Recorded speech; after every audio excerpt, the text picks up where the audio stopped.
día, ¿qué tal? ¿Cómo están? ¿Cómo andan? Bienvenidos, bienvenidas al Pase, bienvenidas al Destape, a los que se están sumando a esta hora, a las 10 de la mañana con 6 minutos en toda la República Argentina. Hasta las 12 estaremos acá haciéndoles compañía, con información, con análisis, con esta maravillosa mesa de colegas que me acompaña el día de hoy. Can Devoto, buen día, ¿qué tal? ¿Cómo estás? ¿Cómo estás, Nico? Bien, muy bien. Vamos a hablar de economía real hoy. Vamos a hablar de nuestros temas corresponde, ¿no? favoritos, Sí. sobre todo para cubrir el cupo, porque en otros medios no se habla de economía real, alguien tiene que hacerlo y acá estamos nosotros con datos fresquitos que ponen Sí. en cuestión parte del relato del gobierno, ¿no es cierto? Exactamente, vamos a tratar de diferenciarnos un poco de esta fiesta financiera y ver el impacto en lo que más importa, que tiene que ver con empleo, con actividad y con ingresos. Muy bien, Adrián Murano, buen día, ¿qué Buen tal? ¿Cómo día, andas? ¿cómo andan? Sigue la novela del verano. La novela reaccionaria que ahora se muda como corresponde a la costa. Está transcurriendo en Mar del Plata con una serie de novedades interesantes, insisto, divertidas, si no fuese porque uno de los intérpretes de esta obra es el gobierno. Y bueno, entonces eso lo vuelve un poco más preocupante, sobre todo por la pretensión hegemónica y las armas que despliega para garantizar esa hegemonía. ¿Alguien puede pensar en el pobre Mauricio Macri? Si le siguen pegando así, va a tener que salir Greenpeace a pedir que la corten, no sé. No será mi caso, no lo me vamos imagino a que no. victimizar. Vos no sos Greenpeace. Matías Colombati, buen día, ¿qué tal? ¿Cómo andás? ¿Cómo les va? ¿Cómo andan? Bien, muy bien.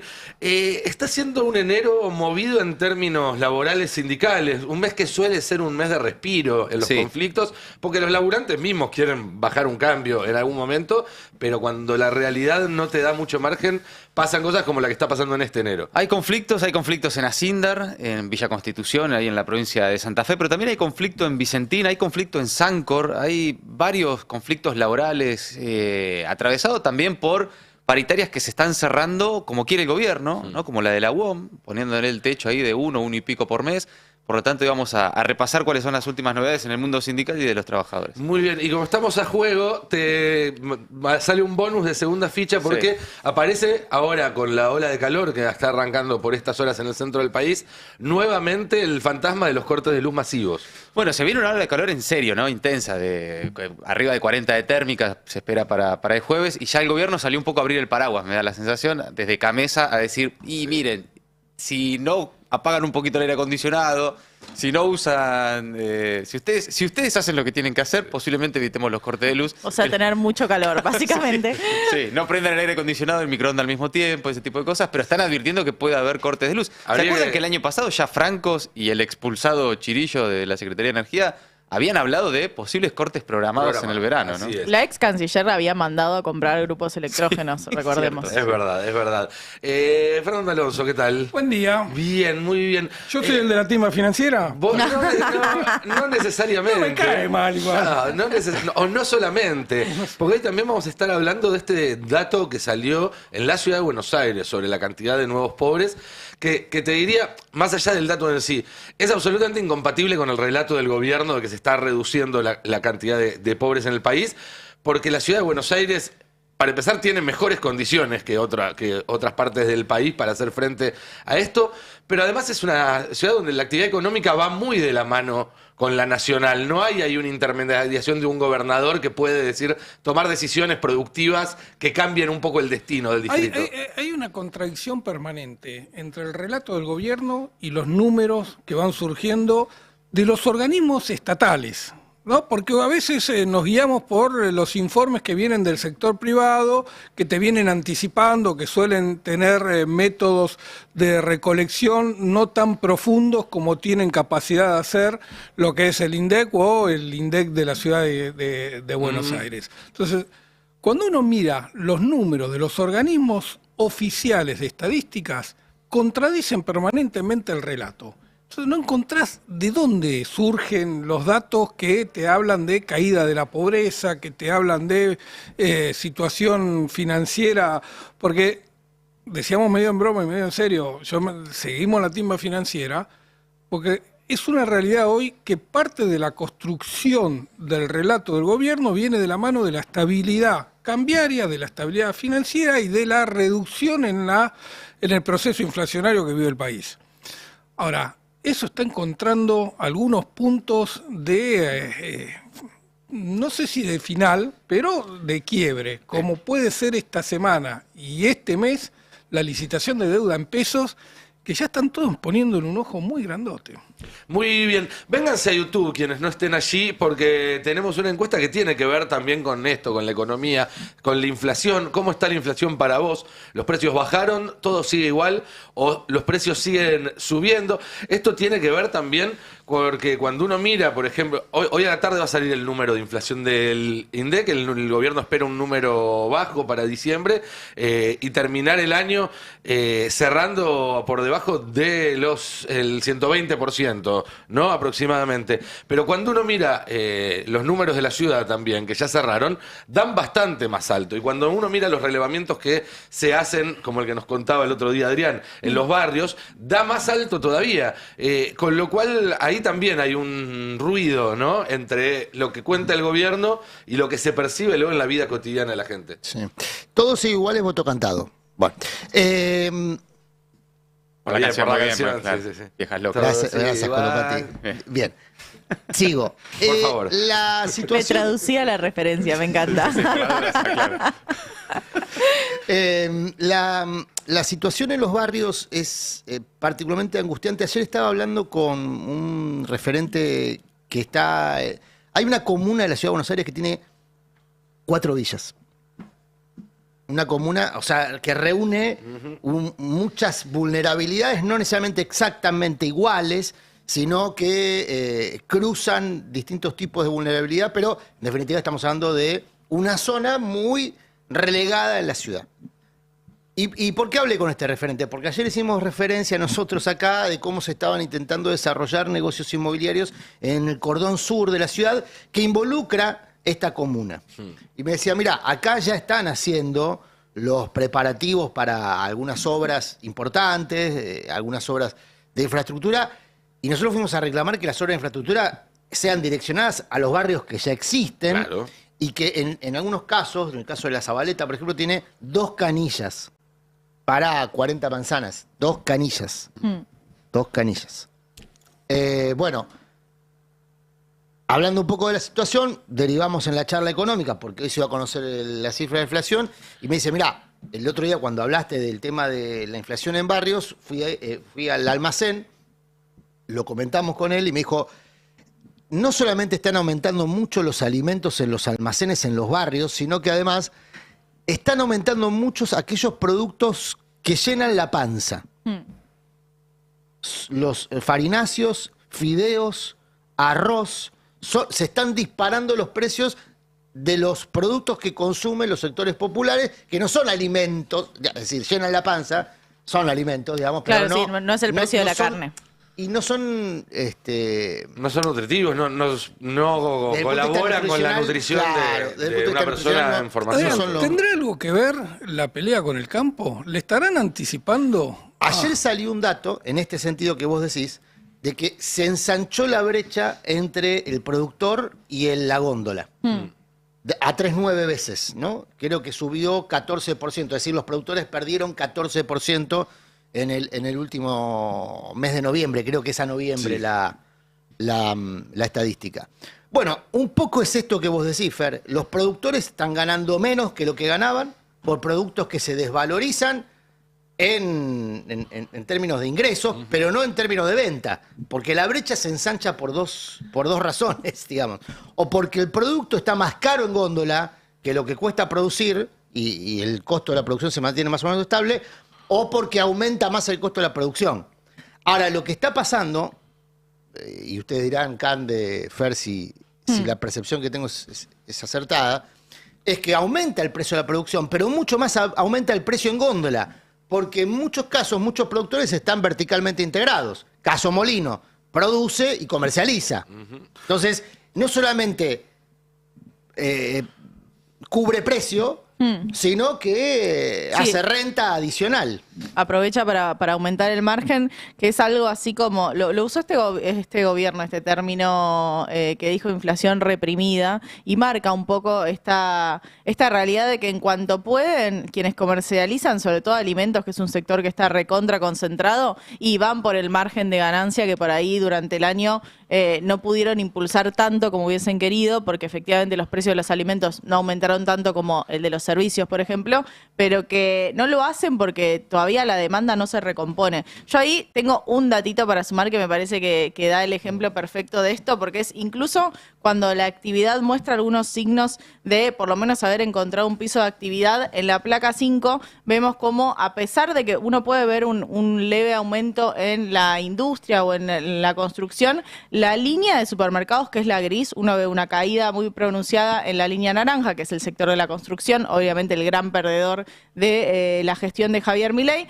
Uno ve la línea celeste de industria, que empieza a recuperarse. Después veremos heterogéneamente, no en todos los sectores, pero que empieza a recuperarse. Y sin embargo, las ventas de supermercados, o sea que estamos hablando efectivamente de las compras para llegar a la mesa del hogar, no se recupera. No. Está ahí en un piso que no logra encontrar una salida y encontrar una recuperación. O sea que efectivamente la gente que hacía 2 comidas ahora hace una comida y se acostumbró a hacer una comida, y así sucesivamente en las distintas realidades de las familias. Cuando vemos que la actividad económica, si se quiere, empieza a dar algunos signos de recuperación estadística, pero el consumo no. En esa brecha, en esa diferencia entre las dos rayitas, está la redistribución. La redistribución no en un sentido virtuoso, sino en un sentido regresivo. Es decir, si vuelve a crecer la economía, pero no vuelve a crecer el consumo, eso significa que todo lo que está creciendo en la economía sigue en los bolsillos de los que nunca dejaron de consumir. Y no se derrama, no llega a los bolsillos de los que tuvieron que ajustar el cinturón en el último año o antes también, porque la verdad es que si estamos acá es porque para cuando se votó hace 1 año y pico presidente ya estaba todo como el orto. Si no, claro, un tipo como Milei no llega. Hay un efecto interesante. Los alimentos empiezan a acelerar esta suba cuando se pone en discusión las retenciones al campo. Cuando el campo empieza a manifestarse, empieza a expresarse, sale con comunicados, arma reuniones, le grita en el campo de polo, Milei, bajar las retenciones, a partir de ese momento empiezan a subir, como preparándose para un escenario donde bajen las retenciones y por lo tanto tengan más margen para subir los precios internos, para equiparar la paridad de exportación de esos mismos productos. Así que hay que tener cuidado cuando toquen las retenciones, por lo que se va a venir es otra oleada de aumentos de los precios de los alimentos. ¿Estás seguro que van a tocar las retenciones? Tienen que hacerlo, no sé cómo lo van a hacer, pero tienen que hacerlo. El tema es que si quieren mantener el spread fiscal es muy difícil. Está tocar las complicadísimo. retenciones este año. Pero si no lo hace, van a tener en marzo el primer piquete de la abundancia. Ayer Santiago Caputo raspó con nombre y apellido a un ruralista, es un abogado en realidad. Sí. A 2. Porque nombró directamente a la sociedad rural. Se nombró a la sociedad rural, pero particularmente mencionó a Casanjo. Es un apellido que le sonará de cuando Ari Lijadlad repasó muchas veces los contactos de Victoria Villarruel con el mundo. Es del estudio Tanoira Casange, que es un estudio vinculado al sector agropecuario, integra la sociedad rural y fundamentalmente es uno de los directivos de USEMA. Que me parece que hoy es dentro del ecosistema ortodoxo a quien Milei más tiene en la mira, cuando son los que prohijaron a Milei. De ahí vienen Carlos Rodríguez, ¿no? Ahora, en un minuto vamos a volver a eso cuando hablemos de la interna entre el PRO y la Libertad Avanza.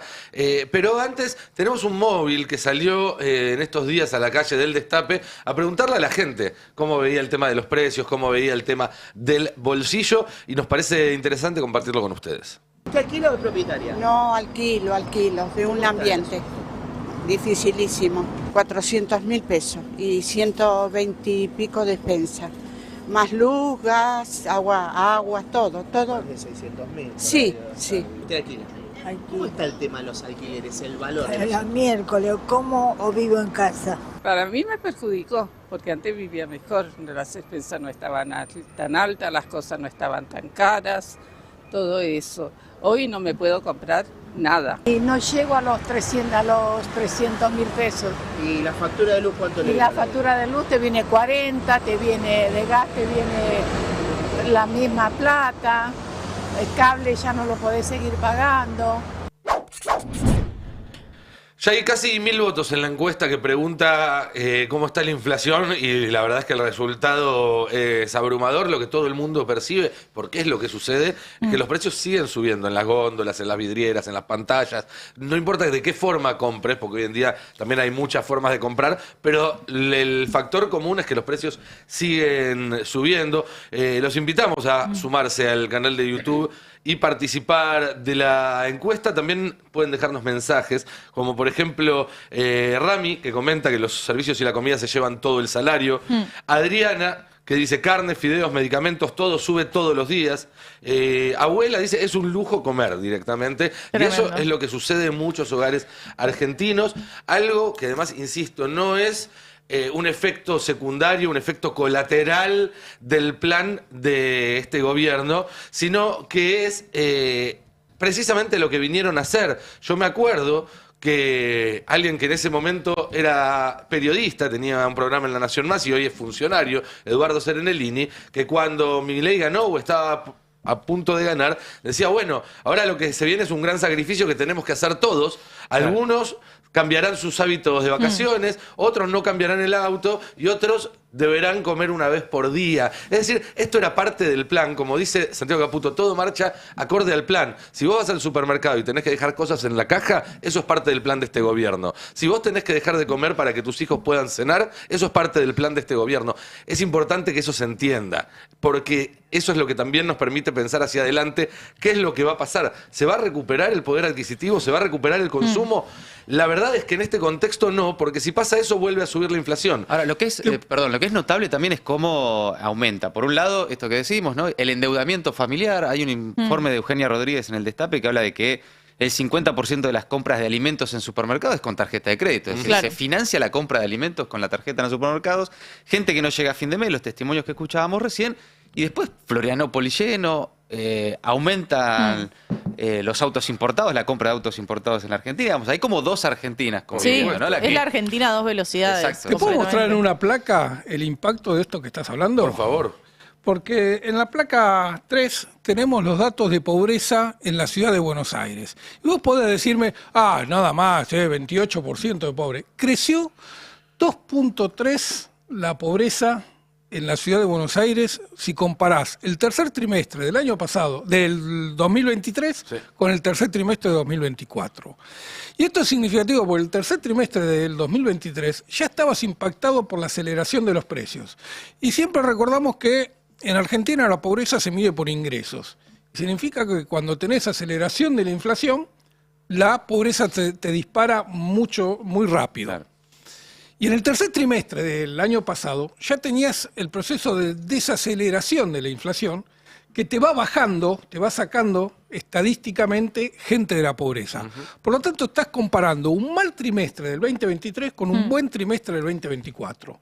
Así todo te da una pobreza que subió de 25.9% a 28.1%. Con una particularidad, creció un punto la indigencia. Esto es, no solo crece la pobreza, sino crecen los totalmente excluidos del sistema. Y este 28% representan 868.000 personas. En el distrito más rico del país. En el distrito más rico del país. Que ya tiene prácticamente un tercio de su población en la pobreza o cerca de la pobreza. Y que está completamente expulsiva para todos también, ¿no? Sí. Clase media, todos ya buscando destinos fuera de la Estamos ciudad hablando también, de del alquiler AMBA. imposible. No, de la ciudad de Buenos Aires. Con una particularidad que a mí me parece muy llamativa. Hay 22% de los hogares que están debajo de la línea de la pobreza. Es decir, 28% de las personas, 22% de los hogares. Esto es lo que te está mostrando de que no es esas familias de sectores marginados que tienen 8 hijos para ir y cobrar el plan social que te vendieron como discurso durante años. Son familias perfectamente constituidas. Sí, no hay una directa relación entre la cantidad de hogares y la cantidad de personas que se debe replicar en todo el resto de la sociedad. Te hago una pregunta, porteña. Fer, también a Sí. vos, Cande. ¿Es compatible este dato con una bajada de inflación nacional como la que vende el gobierno?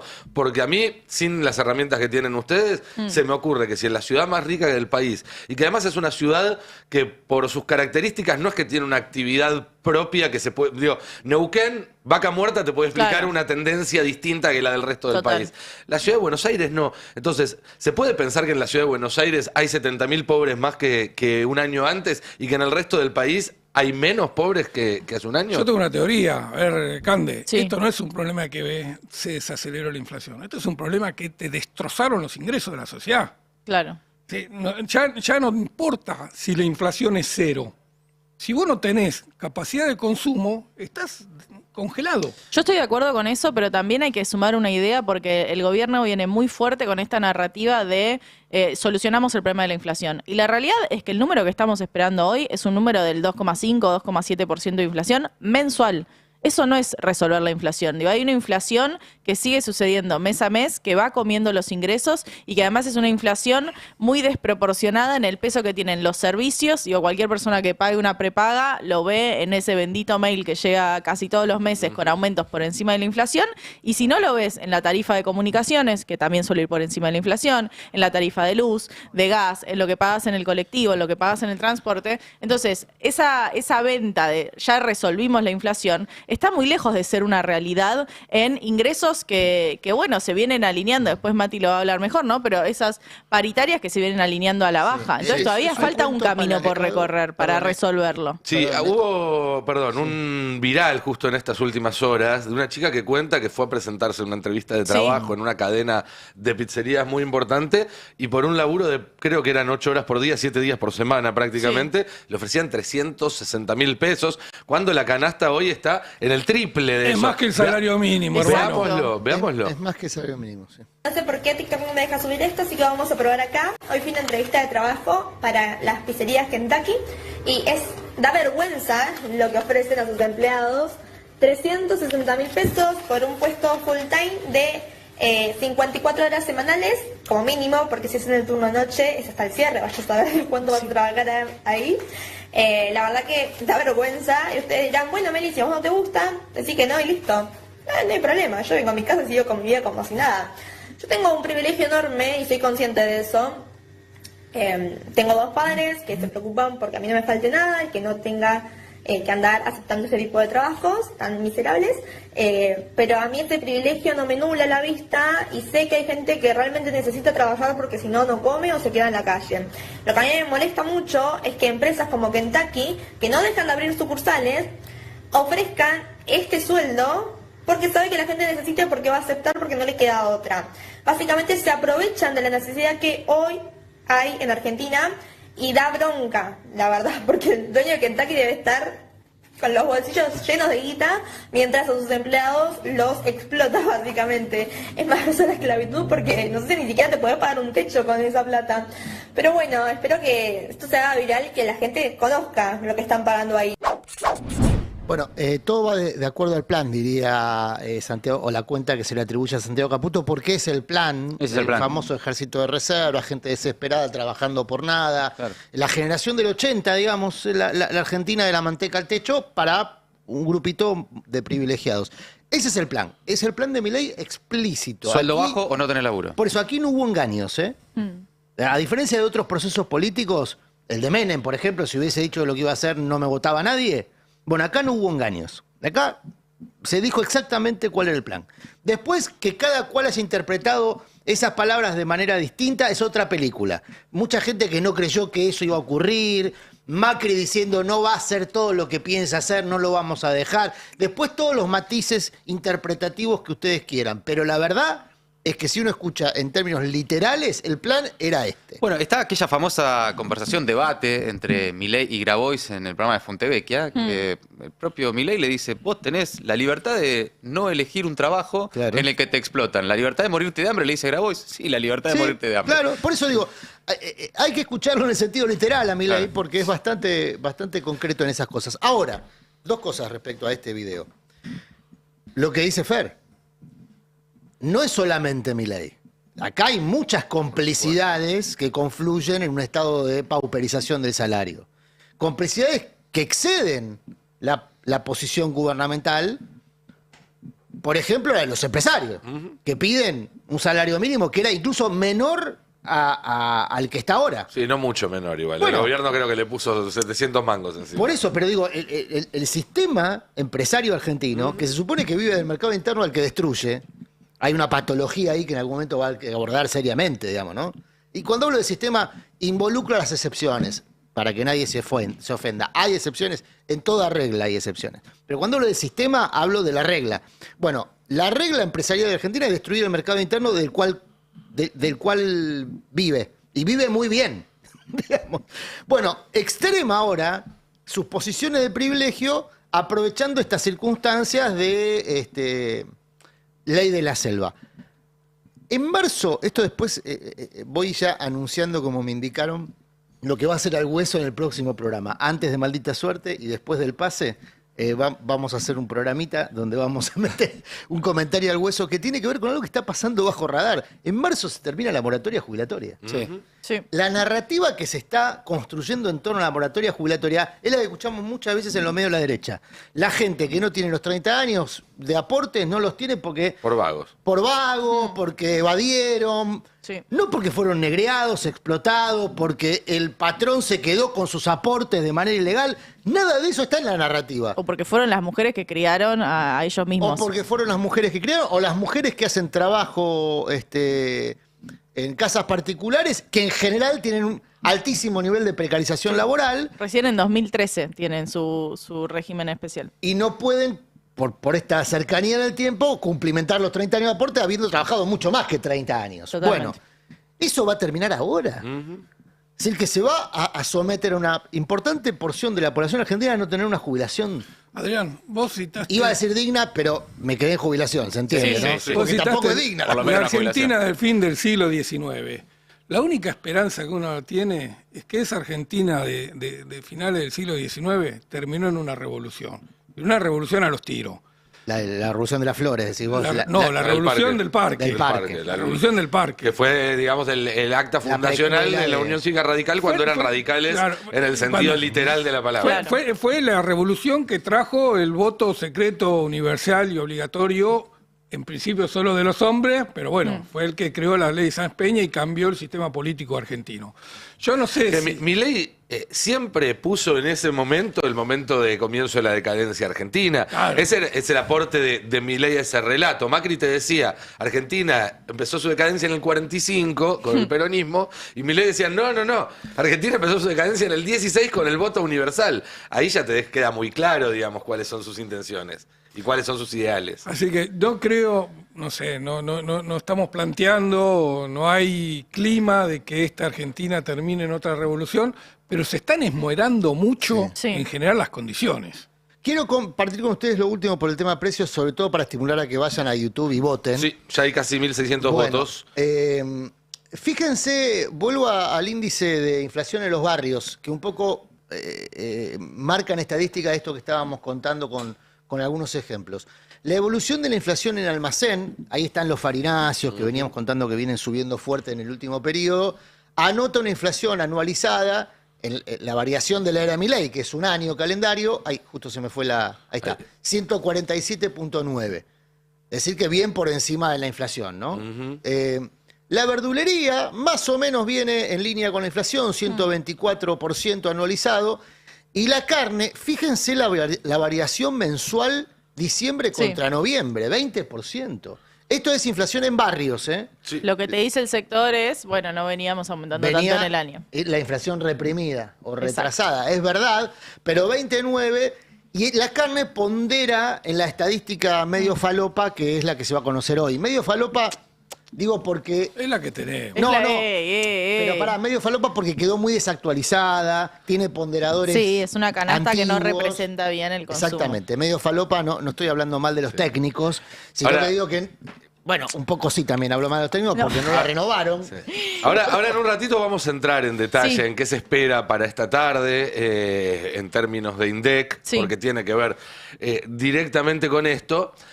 También me parece importante destacar en este contexto que así como no es casualidad que la gente tenga cada vez menos, sino que es parte del plan de este gobierno, estar por arriba de esa vara invisible que es la línea de pobreza tampoco significa nada. Porque si vos hoy tenés que tener 2 o 3 laburos, o laburando de manera independiente en plataformas, estar 10, 11, 12, 14 horas de tu día laburando, para juntar a fin de mes lo mínimo y necesario para tener un techo, poder comer y poder sostener el nivel de vida mínimo de tu familia, eso tampoco es satisfactorio en términos del pacto social que uno se imagina que existe para sostener este sistema.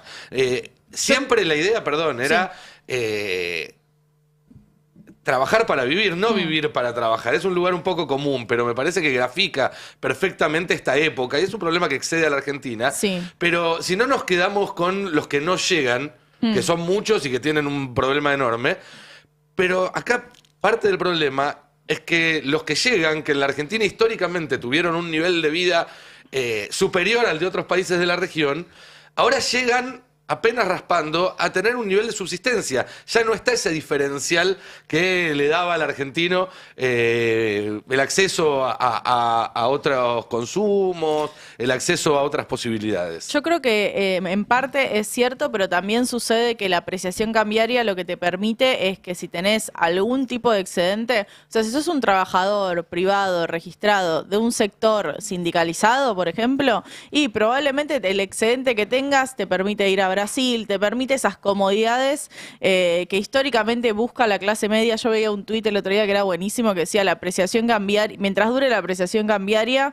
este gobierno está salvado, decía. Porque hay algo donde por más que vivas peor en términos de incertidumbre, de para dónde va, de que hayas perdido un poco de poder adquisitivo, si estabas más o menos acomodado en este proceso de ampliación de la brecha de desigualdad y quedaste del otro lado, estás mejor. Estás mejor en el sentido de que, bueno, que te vas a Brasil, que te haces la comprita por Amazon, que accedes a esos aspiracionales, te vas a un tour de compras a Chile, te vas a un tour de compras en Paraguay. Entonces llegás a esos aspiracionales históricos en la clase media del DM2, donde tu peso, el peso que tenés, es efectivamente más fuerte. Ahora, si quedaste de ese lado, quedás mejor. Precisemos el lado. ¿Quiénes están de ese lado? ¿Qué actividades hacen los que están de ese lado? Porque, bueno, uno podría imaginar que hay una modificación de la matriz productiva, entonces hay sectores laborales incluso que están bien ponderados. Sí. ¿Son sectores laborales? Ayer Gino Viglianco, que hace un informe extraordinario, 2 informes semanales sobre el mundo del trabajo, desmintió las cifras también falopa del gobierno respecto a que los salarios le ganan a la inflación. Y veíamos en un cuadro todas las actividades económicas y su conformación laboral, ¿no? Entonces vos veías que de todos los gremios que operan en las actividades económicas de la Argentina, solo 3 anotaron salarios a la par o un poquito por encima si se involucra ahí un bono, algún pago a cuenta. Solo 3. De nuevo, entonces, ¿cómo es compatible eso con un gobierno que te dice el empleo formal ya está con los mismos salarios que había hace un año? Pero lo que digo es que Cande dice, el que quedó del lado favorable del sistema, bueno, no hay ningún trabajador ahí. O por no lo menos está la crema de los trabajadores. Dentro de un mismo gremio. ¿Pero qué gremio? Si los no, pero no es que gremio, es dentro de un mismo gremio, quizás las capas superiores. Que ya venían quizás con buenos ingresos, pero los que ingresan en el mismo gremio están en la misma situación que los que ingresan en otro. Lo que vos te registraste en este último año es la pérdida de capacidad de ahorro. O sea, había un sector de la sociedad que hasta el 2023 tenía una capacidad de ahorro muy, muy grande. Para poner los números, buscando el mejor año de la administración de Macri en 2017, hubo una formación de activos externos del orden de los 17.000 millones de dólares. Es decir, hubo capacidad de comprar 17.000 millones de dólares. Esa gente que antes ahorraba, este año o el año pasado, bajó o no ahorró, o incluso hasta usó parte de sus ahorros. Claro. Pero con una perspectiva, con una idea de que los estaba invirtiendo en un país mejor. Entonces, no trasladaba la idea de crisis o no se asumía No había para sí. malestar. Claro, no asumía para sí la idea de crisis porque miraba otras cosas y no el saldo de su cuenta bancaria. ¿Pero cuánto dura eso? No, y también no solo termina. eso, sino que fue el que metió los dólares, o sea, esos dólares que logró comprar por ahí en otros momentos de la historia económica argentina, en otros momentos con otros gobiernos, los metió en el blanqueo, casi sin costo fiscal, y ahora está usando esos dólares para pasear. Ese es otro por tema el del mundo. que se habla poco también, que es la cantidad de guita en negro que circula Bueno, sí. permanentemente y de la que no hay registro, obviamente, y que hay sobre todo un sector de nuevos empleos de los últimos 10 años, que es todo en negro, ¿eh? Sí. es Bueno, raro. negro, durante quita de afuera, mucha durante el plata que se gobierno mueve. del Frente de Todos, algunos economistas se agarraron de eso para decir que en Sí. realidad la gente estaba mejor de lo que las estadísticas marcaban.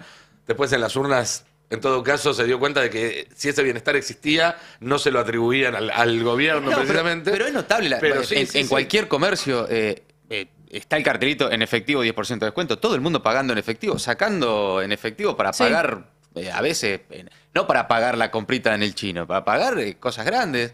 Hay mucha, la economía Barrani está Sí, muy no, y no presente. está solo en la clase baja, digamos, No, está en por todo el... supuesto. No, y el modelo al que va sobre Milei... todo en los Pero sectores fíjate el económicos. blanqueo que menciona Cande. Total, y el modelo al que va Milei, que yo siempre insisto con esto, es efectivamente Perú, y si uno ve los números de Perú, la informalidad nuestra parece Suiza al lado de Sí, Perú. Estamos claro. hablando de una informalidad de más del 75%. Con O sea, tradición, 3/4 además, de su con una- economía es directamente Barrani. Sí, con y una ese es el tradición. modelo al que uno va, porque el esquema de subsistencia sí o sí es informal, porque no da para los aportes al Estado. Son los héroes para Milei los informales. Y hay hasta Ah, una sí. cuestión generacional. Vos hablas con pibes sub 25 Sí. y si le das a elegir un... Full pioneer están. No, negra, dámela. No, a mí dame la mía. No Porque- hace falta porque ningún tipo de después, bancarización. Nada, ellos quieren ¿Cómo entran del lado, ¿cómo se llama? Luminoso del sistema? Que decía Cande. A mí me parece muy interesante esa diferenciación de quiénes entran y quiénes no dentro del sistema, porque es lo que vamos a ver cada vez más nítidamente. Gente que está dentro del sistema o fuera del sistema. Los que están fuera del sistema están en la banquina, en algún momento se verán a sí mismos como un colectivo numeroso y tratarán de estar de vuelta en la ruta y ahí vendrá el conflicto. Digamos, si se sigue con la secuencia histórica de este tipo de procesos. Pero hoy no pasa eso. Hoy lo que pasa es que el sistema está decantando los que están adentro y los que están afuera. No hay trabajadores adentro del sistema.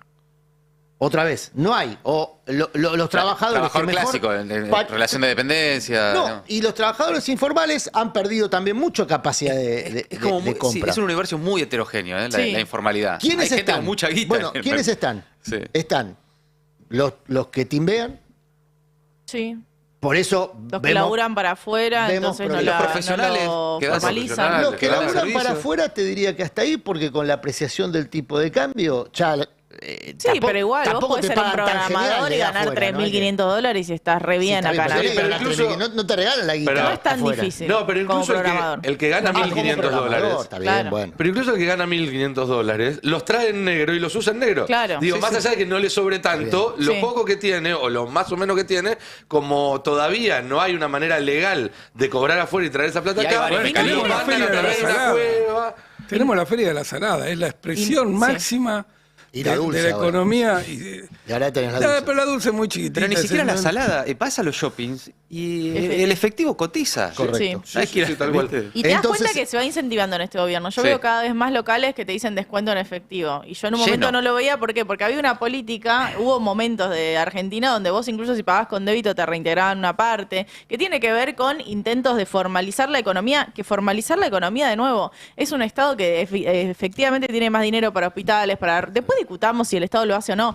Pero Es si que- vos tenés un Estado cada vez más desfinanciado, y bueno, tus políticas van a ser cada vez más chotas. Es que eso que decís, Cande, es clave. Hay una frase, un latiguillo de los libertarios, lo dijo Milei 1000 veces, que no existe nada gratis, alguien está pagando. Claro. Cuando a vos te dicen 10% de descuento en efectivo, en realidad vos te estás ahorrando el 10% y el comercio se está ahorrando El 21. el otro El otro 11, 11, claro. más ganancias, más Sí. ingresos brutos. Es decir, el socio ahí es el Estado. Total. Los libertarios deberían no pagar en efectivo porque en realidad va en contra de de sus ideales, si es que tienen, que en realidad sabemos que no. Pero, digo, ahí el Estado está poniendo plata literalmente cada vez que vos pagás en efectivo y el comercio no hace el ticket. Y perdón, para los trabajadores que todavía están bajo convenios y demás, se viene para este año, y hay que empezar a ponerlo en debate, lo que dijo Milei, la verdadera reforma laboral. Él lo planteó, ¿se acuerdan? En el 10 de diciembre, cuando habló de sus logros del primer año de gestión, dicen, para este año se viene la verdadera reforma laboral. Y ahí se viene el banco de horas, se viene una la libertad de poder trabajar todo el día, sin horas extras. Lo vamos a charlar en un rato cuando nos metamos también en las negociaciones sindicales que hay en curso y en las luchas sindicales que hay en curso. Vamos a hablar un rato de los cortes de luz, porque es algo que en el AMBA es un temor muy presente cuando tenemos por delante 1 o 2 semanas de calor récord. Pero vamos a meternos un poco en la novela política de este verano, porque ya veníamos con... mira, la presentación extraordinaria de la novela del verano. La camisa de Milei me gusta. Muy lindo. Es poco verosímil. Muy Arnaldo Andrés. Sí. Y a Macri... Macri es un villano ahí atrás. Y Macri metió ahí un retoque. Un retoque. Macri metió retoque de galán. Lo venían cascoteando a Macri. Ayer el cascoteo pasó directamente a ser bombardeo. Claro. Fue amigo o hasta hace no tan poco, amigo. Amigo. Vamos con escena del capítulo anterior, ¿les parece? Para retomar la novela en donde la dejamos. Escena del capítulo anterior. Ayer por la mañana habíamos escuchado algunas voces tratando de contemporizar la posibilidad de hacer algún tipo de acuerdo. Rápidamente llovieron cascotes. Y en este capítulo justamente vamos a ver cómo esos cascotes golpearon particularmente sobre la figura de Mauricio Macri y su intento de marcar distancia del gobierno con un comunicado que fue en la secuencia lo primero que tenemos que compartir, un comunicado del PRO donde valoriza el temario de la convocatoria a extraordinarias. Sí. La valoriza con una de cal y una de arena. Nunca se sabe cuál es la buena y cuál es la mala. En tal caso, cada cual valorizará. Lo cierto es que pondera positivamente que se incorpore ficha limpia. Con un asterisco, no sabe qué proyecto se va a tratar, porque el gobierno dijo que el proyecto que había impulsado el PRO era malo y que había puesto a Fargosi, ex integrante del PRO, ex funcionario del gobierno de Macri, a elaborar un nuevo proyecto de ficha limpia. Ayer, en la vorágine de tweets, pasó desapercibido un tuit de Javier Milei abrazado a Luis Petri con una leyenda que dice: estamos dejando todo listo. Nadie sabe para qué. Nadie la foto de la chomba arriba de la remera, ¿no? Esa que ¿Cómo? Era la foto de la chomba de Milei arriba de otra remera. Claro. Tengo un dato sobre el proyecto de ficha limpia, que a lo mejor sirve para complementar. Porque el proyecto que tenía el PRO, lo que establecía era que cualquier persona con una condena en segunda instancia confirmada quedaba imposibilitado de ser candidato. Y no decía al pie, pero se leía Cristina Kirchner. Sí, porque además eran por causa de corrupción, no por cualquiera. Por causas de corrupción. Alguien, no supe quién, probablemente un operador judicial, le hizo saber a Karina Milei, que es la encargada de armar la libertad de avanza en todo el país, como nosotros venimos relatando en detalle, que los jueces federales en las provincias suelen responder a los gobernadores. Y que una ley de ficha limpia podría dificultar la instalación de figuras novedosas que desafíen el poder de los gobernadores en cada una de esas provincias, que es lo que Karina Milei pretende hacer en 2027. Entonces le dijeron, habla con Fargosi y fíjense de armar algo que lo mantenga todo un poquito más controlado, no darle tanto poder a todos los jueces federales, porque hay jueces federales más afines a este gobierno o más dispuestos a negociar y a levantar el teléfono, sobre todo los que tienen asiento cerca de la Casa Rosada, pero cuando te empezás a alejar de la capital, tienen otros teléfonos más a mano para levantar esos jueces. Bueno, nadie sabe cómo va a ser el proyecto por esta razón que vos decís, porque quien tiene el control de los jueces tiene el control de las listas del oficialismo y de la oposición.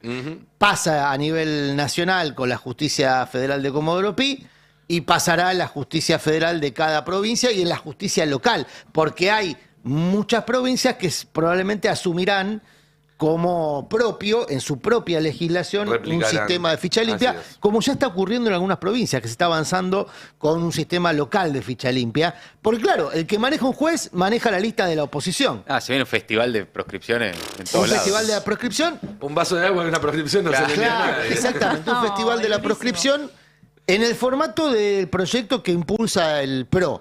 Ahora, habrá que ver cómo queda el proyecto que dice el gobierno que va a tratar en extraordinaria. Así es. Volvamos al comunicado del PRO, porque pondera entonces que se involucre ficha limpia, hace ese asterisco, pero después trata al gobierno de autoritario por no incluir al presupuesto en el debate. Ujú.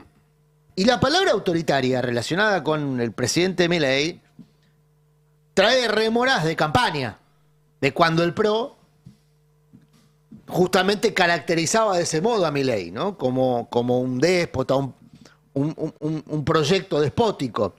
Bueno, ayer fue la propia Patricia Bullrich quien recordó en un frontón con el Gordo Dan, el tuitero del Gordo Dan, no estamos opinando del cuerpo de nadie, sino que se Es hace su apodo. es su apodo en redes, donde la propia Patricia Bull recordó que en su momento Juntos por el Cambio había elaborado un documento marcando cómo Milei podía implicar un peligro. Mira, la escuchamos. Y yo recuerdo que un día llego a una reunión de Juntos por el Cambio, que llegué tarde porque venía de un viaje, llego a esa reunión y estaban firmando un documento diciendo con Javier nunca nada en la vida. Estaba Larreta, Lustó, todos firmando el documento. Sí. Estaba Macri también. Entonces yo le digo, ¿qué están haciendo? Una locura lo que están haciendo. ¿Cómo van a firmar esto? Bueno, se armó un revuelo. Yo dije, yo no estoy de acuerdo. Yo soy la presidenta del PRO, yo no voy a firmar eso. Y yo era amiga y además tenía cercanía. Digamos, fue difícil en ese momento romper Juntos por el Cambio. Y preferí ir a las PASO. Claro. Y gané contra un aparato, digamos, total, que usaba recursos del Estado, que tenía todas las peores prácticas que te podés imaginar. Sí. Bueno, trivia rápida. ¿Le creen o no le creen a Bullrich cuando dice que ella se espantó por el documento crítico a Milei? Yo conozco, ya no quiero spoilear. Vos conocés la no respuesta. voto para no spoilear. ¿Cande? Yo no le creo nada a Bullrich nunca, no importa de qué esté hablando. Tiene la palabra más devaluada que moneda de un peso, Claro, ¿no? pasa eso un poco, ¿no? Pero Hay como alguna incoherencia entre los tiempos, ¿no? De lo que está declarando, me pareció. ¿Por qué? Porque habla de nunca nada contra Milei y Sí. yo enfrenté al aparato y ella bueno, enfrentó al porque lo que aparato dice antes en de... el relato que ahora hace Bullrich, ella se oponía a un rechazo, como ocurrió, explícito a Milei. Ahora, recordemos todos, para eso está el archivo, cómo se difundió aquel documento, porque lo bueno es que esto pasó hace poco y ya existía en redes sociales. Bueno, fíjense cómo, aquí hoy lo recuerda Maxi Ferraro de la Coalición Cívica, pero veamos la foto, porque lo importante es la foto, no el tuit de Ferraro. que ¿Cuánto obviamente- desapego a la verdad? Me gusta la frase. Bueno, la foto se difundió así. El documento crítico a Milei, con Patricia Bullrich al frente de la computadora como presidenta del PRO, casi como la redactora de ese documento. Por ahí era la Por ahí estaba- editora. claro, estaba borrando las partes críticas chicos, del eso es muy documento. La fuerte, parte muy que fuerte. más críticas, digamos. Claro. No sabemos. Estaba tachando. Tal No, vez y decía, hay- y Milei además es esto, lo otro, y ella Claro. lo sacó, decís. Hay una foto más que la pasé hace un rato al grupo, no sé si la tenemos, Juanpa, de Carletti, de Pérez Carletti, que es el secretario general del PRO, que también estaba ahí, y que muestra otra escena de la misma tarde, que es todavía más gráfica. Bueno. Ahora cuando la tengamos la mostramos Está porque... claro que Bullrich, igual la palabra de Bullrich, Sí, sí. y en general, lamentablemente, del sistema Sí. político y de poder vale poco y nada. Es uno de los problemas que tiene de representación en la política, que la gente no les cree, digamos. Y hay razones para no creerle, porque son unos mentirosos. La verdad. No se Pero ¿cuál le es el puede- juego acá de Bullrich, entonces? Bueno, el más juego de allá Bullrich es mostrarse mileísta de la primera hora. Claro, sí. Yo siempre fui mileísta. Antes que Karina. No, y decir... Karina no lo había visto, a Milei yo ya lo veía. Y decir, Macri firmó un papel que decía todos contra Claro. Milei. En la vida nunca Milei. Enfatizar su distancia con Macri. Enfatizar su distancia con Macri. Bueno, hablando de justamente enfatizar la distancia con Macri, Bullrich en este frontón con el Gordo Dan Ahí está la foto que Ahí vos está, decías. ¿ves? mirá. No Todo- se la ve muy... Sí, está muy diciendo, che, opuesta. no, chicos, se están yendo al carajo. Está ¿no? enojadísima. Con está Gerardo enojada. Morales al lado. Con El Gerardo único Morales, que no con está es Ferrer. Macri. El que no está es Macri. El único que no está es El Macri, único que no está a es quien Macri. ella acusa de ser el artífice Claro, del que documento. probablemente Macri haya impulsado, tiene Obvio. lógica, era el jefe político de este espacio y no quería regalarle a Milei la derecha. Todavía trata de resistir ese regalo, pero bueno, hoy Milei tiene más herramientas para quedarse con ese espacio. Y entre las herramientas está Patricia Bullrich, que en su afán de rasparlo a Macri, recuerda un episodio de los que ella recuerda con más cariño, que es de sus primeras represiones. Escuchalo. La entrada al aeropuerto de Ezeiza. Yo tenía una cosa en la cabeza. Dije, yo no quiero ver nunca más en la Argentina a los turistas viniendo con la valija por la autopista, ¿no? Y ese día iba a pasar eso. Mandé a la gendarmería y hubo un par de balas de goma. Uy, al rato me llamó Marcos Peña, me dijo, ya empezaste con las balas de goma, que no sé esto, que el otro, que ya nos están criticando. Digo, sí, pero hay 46 millones de argentinos que sienten que van a poder llegar al aeropuerto liberados de estos 5 que quieren secuestrarnos el país. Y que votaron eso, perdón. Y que votaron eso. A los pocos días le pasamos parte de la policía a la ciudad y me sacaron toda posibilidad de que me dedicara a los piquetes de la 9 de julio. Y se lo dieron a Larreta. Y bueno, y Larreta no actuó. Entonces, ¿cuál es la diferencia entre la decisión clara de cambiar a fondo o esto de decir, bueno, voy a medias, qué dirán los demás, el qué dirán? Es totalmente distinto. Hoy la decisión es firme, es rápida, es concreta. Y es Bueno, ahí escuchábamos a Patricia Bullrich básicamente... Mintiendo de nuevo, ¿no? Sí. Porque la policía, las fuerzas federales de seguridad intervinieron en muchísimos casos de piquetes, protestas y demás en Capital durante el gobierno de Macri. Pero básicamente aprovecha para rasparlo a Larreta, que es como un toque que mantiene desde la campaña. El tema es que no parecieran ser palabras conciliadoras, ¿no? Si vos pones pro a un acuerdo, raro que el aprueba al acuerdo digamos, incluye este tipo de alusiones personales críticas a la persona con quien querés acordar. Y sobre todo que la vocera de esa crítica sea Patricia Bullrich, que manifiestamente quiere quedarse con una porción de aquello que Macri podría perder, que es básicamente el territorio de origen, la ciudad de Buenos Aires. Bueno, entonces veíamos hasta ahora en esta novela al PRO diciendo que Milei es autoritario. Tampoco es que Macri, diciendo que Milei es autoritario, pareciera estar avanzando en una conciliación. Pero, insisto, siempre tengan presente que la palabra no vale nada en política en la Argentina hoy. Y un ejemplo manifiesto de esto es la propia Patricia Bullrich, que había dicho las peores barbaridades de Milei en campaña y terminó siendo su ministra de Seguridad. Y viceversa, Milei diciendo las peores barbaridades de Bullrich y después contratándola como ministra de Seguridad. Y de este lado del Río Bravo podríamos decir lo mismo del último candidato a presidente de Unión por la Patria, que al mismo tiempo había sido un conspirador contra quien finalmente lo puso como candidato a presidente. Es decir, la palabra no vale nada en ningún espacio político de la Argentina y es un problemón. Sí, es parte de las explicaciones de por qué Milei es presidente en la Argentina. Exactamente, es un problemón. La palabra no vale nada, la palabra de un político está mal La evaluada. ruina del sistema político es en parte lo que depositan a un tipo con motosierra en la presidencia. Y uno que se presenta como antipolítica. Claro. Votás a una antipolítica porque los políticos no te inspiran confianza. No te inspiran confianza porque mienten. Entonces, como la palabra no vale nada de esto que estemos contando, implica que no vaya a haber acuerdo. Tal vez hay acuerdo. Porque todo lo que se dio ahora probablemente caiga en saco roto. Pero en política se habla con palabras y con gestos. Y la gestualidad ayer y probablemente hoy de Karina Milei en Mar del Plata es una gestualidad que aleja la posibilidad de un acuerdo, por lo menos en los términos de paridad. Fíjense lo que pasó anoche, y con esto podemos ir cerrando por lo menos la novela, el capítulo de hoy, vamos a ver cómo sigue mañana. Martín Menem, bueno, ahí estamos viendo Karina llegando a Mar del Plata, porque la novela se traslada, como corresponde en el verano, al mar. Llega a un distrito, la quinta sección electoral, cabecera de la quinta sección electoral, Mar del Plata gobernada por Montenegro, hombre del PRO. Karina desconfía de Montenegro al punto de que no lo invitó a ninguno de los eventos, y hay varios eventos previstos para este desembarco de Karina Milei en Mar del Plata. Montenegro no está invitado a ninguno. ¿Por qué? Y atención, porque esto también pica dentro del gabinete. Montenegro tenía muy buen vínculo con Mariano Cunio Libarona. Recordemos que Montenegro fue fiscal federal primero y después juez federal.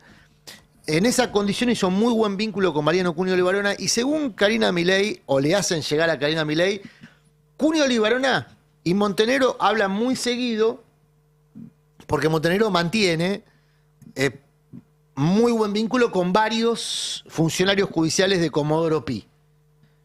Y hay cada vez más sospechas de que Cunio Libarona no está empujando la candidatura del hijo, entre otras cosas por los diálogos que tiene con Montenegro. Caramba. Porque Montenegro, dentro del sistema de poder de Comodoro Pi, es enemigo del hijo. Enemigo en la lógica de un sistema de poder de confrontaciones por poder, no es que malo contra malo. Si se ven en la calle se saludan, se abrazan, no es que, ¿no? Pero el tema es que Montenegro opera para otra banda, digamos, ¿no? Bueno, cuestión que Karina Milei ayer llega a Mar del Plata, lo hace junto a Martín Menem y a Sebastián Pareja, quien viene el fin de semana de promocionar la candidatura de Karina Milei. ¿Y saben quién más lo hizo? El propio Martín Menem. Escúchenle. En cuanto a la posibilidad de que Karina sea candidata, es algo que ya lo hemos venido manifestando, ¿no? Depende de la voluntad de ella. En mi opinión personal, reúne todas las condiciones, ha sido capaz de armar de que Javier llegue a presidente sin tener partido, así que su capacidad como dirigente está de manifiesto y es una de las personas más importantes del gobierno, pero no deja de ser una decisión muy personal porque tal vez en una banca, pues se eligen diputados y senadores en esta elección de 2025, tal vez tiene más potencial donde está como secretaria general de la presidencia, cerca del presidente y cuidando al presidente, así que creo que es una decisión personal. Bueno, a mí hasta ahí quedó claro, personalmente entonces me me gusta gustaría, un candidata, reúne todas es las una gran condiciones, candidata, pero lo va a decidir tiene ella capacidad de naturalmente, trabajo como infernal, decide buena pero, parte de las cosas que pasan en el gobierno. Cierro con esto. En la varios parte distritos de candidatura. ya se están anotando los colores. Viste que hay una secuencia de burocracia electoral. Sí, Primero tenés que reservar número, reservar color. el número de la lista, después el color. La Libertad Avanza, en los distritos donde ya se está reservando color, está reservando el color violeta. El que viene usando. Claro. El que usó en Mi Argentina, porque Claro. es una aplicación del Estado, Tal pero cual. tiene el color partidario. No hay vivos amarillos. Violeta sólido. Bueno, después igual si hay una alianza, un frente electoral entre más de un espacio, se puede, creo que... No hay vivos amarillos. Violeta A ver, y amarillo, en, tipo algún- los en- Lakers. en algunos lugares se lee. ¿Por qué? Porque también se anotaron iconos. Se anotó violeta, león. Pero el león no va a estar en amarillo. Vos decís. Bueno, pero igual si está el amarillo, el león no sería asimilable a un mensaje del PRO. Se notaron iconos que son puro Libertad Avanza. No hay ningún guiño, ningún gesto que permita inferir en la anotación de este tramo, por lo menos de la burocracia electoral, de que vaya a haber un acuerdo con el PRO. Hay instancias posteriores, pero es un dato pero por a ahora- anotar. Y si no hay acuerdo, el que ya un poco anticipó el esquema de lo que viene es Luis Juez, ¿no? Que dijo, Yo me paso. Claro, Sí, si no hay claro. acuerdo, yo estoy para candidato a gobernador abrazos. tuyo, Javo. Escuchemos a Bullrich también hablando de Bukele porque me sirve de excusa para comentar algo que pasó hace unos días y que pasó un poco desapercibido. Habló ayer Bullrich, le preguntaron sobre Bukele en esta entrevista con el Gordo Dan y decía esto. Todo el mundo progre que copa todas esas, la Comisión Interamericana de Derechos Humanos, la Comisión de las Naciones, digamos, Transparency, un montón, todo contra Bukele. En vez de entender, a ver, estate contra la Mara. Ah. Y él mismo dijo... ¿Y yo qué es tengo- lo que votó la sociedad, además? No, pero además él mismo dijo, yo ahora los tengo que agarrar a todos. Y él mismo reconoció que se equivocó en un 7% y los devolvió a la calle. Y no estuvieron más de un año. Entonces, el pueblo salvadoreño, ¿sabes qué hace con la Comisión Interamericana de Derechos Humanos? Bueno. Perdón, 7% de falsos positivos que estuvieron presos un año es un desastre, no es algo bueno. Estamos hablando además del 7% de cientos de miles, o sea, estamos hablando de miles de personas que estuvieron presas un año en condiciones de tortura muchas veces y que son inocentes, pero... Igual el mensaje de Bullrich es la Comisión Interamericana de Derechos Humanos, Amnistía Internacional y todos ustedes... Me lo meten en el culo, sí. No. Claro. Pero y a eso iba, perdón, Fer. Dice... es lo que votar. Es la segunda vez que lo dice Sí. y es un latiguillo interesante para analizar en otro momento. Pero hace unos días, ¿se acuerdan que Donald Trump en su raíz que tuvo de dar vuelta a las relaciones internacionales como una media en 24 horas, no solamente habló de Groenlandia y de Canadá, sino que amenazó con una intervención militar en el canal de Panamá? Esa amenaza abierta de Donald Trump, lo hizo en un discurso público, generó... En el marco de la CELAC, que es el organismo que reúne a todos los países de América, de México para abajo, es decir, toda América excepto Canadá y Estados Unidos, que se propusiera sacar un comunicado rechazando la injerencia de Estados Unidos en Panamá. Panamá gobernado por un dirigente de derecha, no estamos hablando de un dirigente socialista, progre, de izquierda, ni mucho menos. Y la propuesta de Colombia, que es cierto, hecha por un presidente de izquierda como Petro, tuvo el apoyo de todos los países de la región, incluyendo El Salvador de Bukele, incluyendo el Ecuador de Noboa. ¿Sí? Estoy hablando de dirigentes que no son solo de derecha, que son pesaditos. ¿Cuál fue el único país que se opuso a ese comunicado y que, como las acciones de la CELAC se tienen que dar por consenso y si no, no salen... No, ni idea. ¿Hizo que el comunicado no saliera? ¿Quién podrá ser? ¿Podemos adivinar? Porque, Les doy una pista. Más o menos dónde queda. Empieza con A y termina con Argentina. Milei, una vez más, demostrando que en su concepción la Argentina no es más que una herramienta de la política exterior de Estados Unidos. Lo que venimos contando también en materia científica, lo que venimos contando en materia militar, se ve en materia diplomática. Lo habíamos visto en el G20, donde Trump no había podido ir porque todavía no asume la semana que viene, y Milei fue a Mar-a-Lago a recibir instrucciones y de ahí al G20 a aplicarlas. Estuvo en el G20 no como representante de los argentinos que lo votamos, sino del presidente de otro país, del futuro presidente de otro país. Bueno, lo volvió a hacer en la CELAC. E insisto, no es este tema puntual, que ustedes dirán que me importa Panamá, es el hecho de que la Argentina no tiene relaciones exteriores. Argentina hoy en día tiene una cancillería. La embajada en España, importantísima, está abandonada, vacante desde hace meses. Y no se preocupan en poner a un embajador. El que iba a asumir tuvo que darse de baja porque estaba flojo de papeles, un excónsul en Barcelona. Tenía varias denuncias por parte de los trabajadores del consulado por su tarea. No le dieron reemplazo. La embajada en China, en veremos.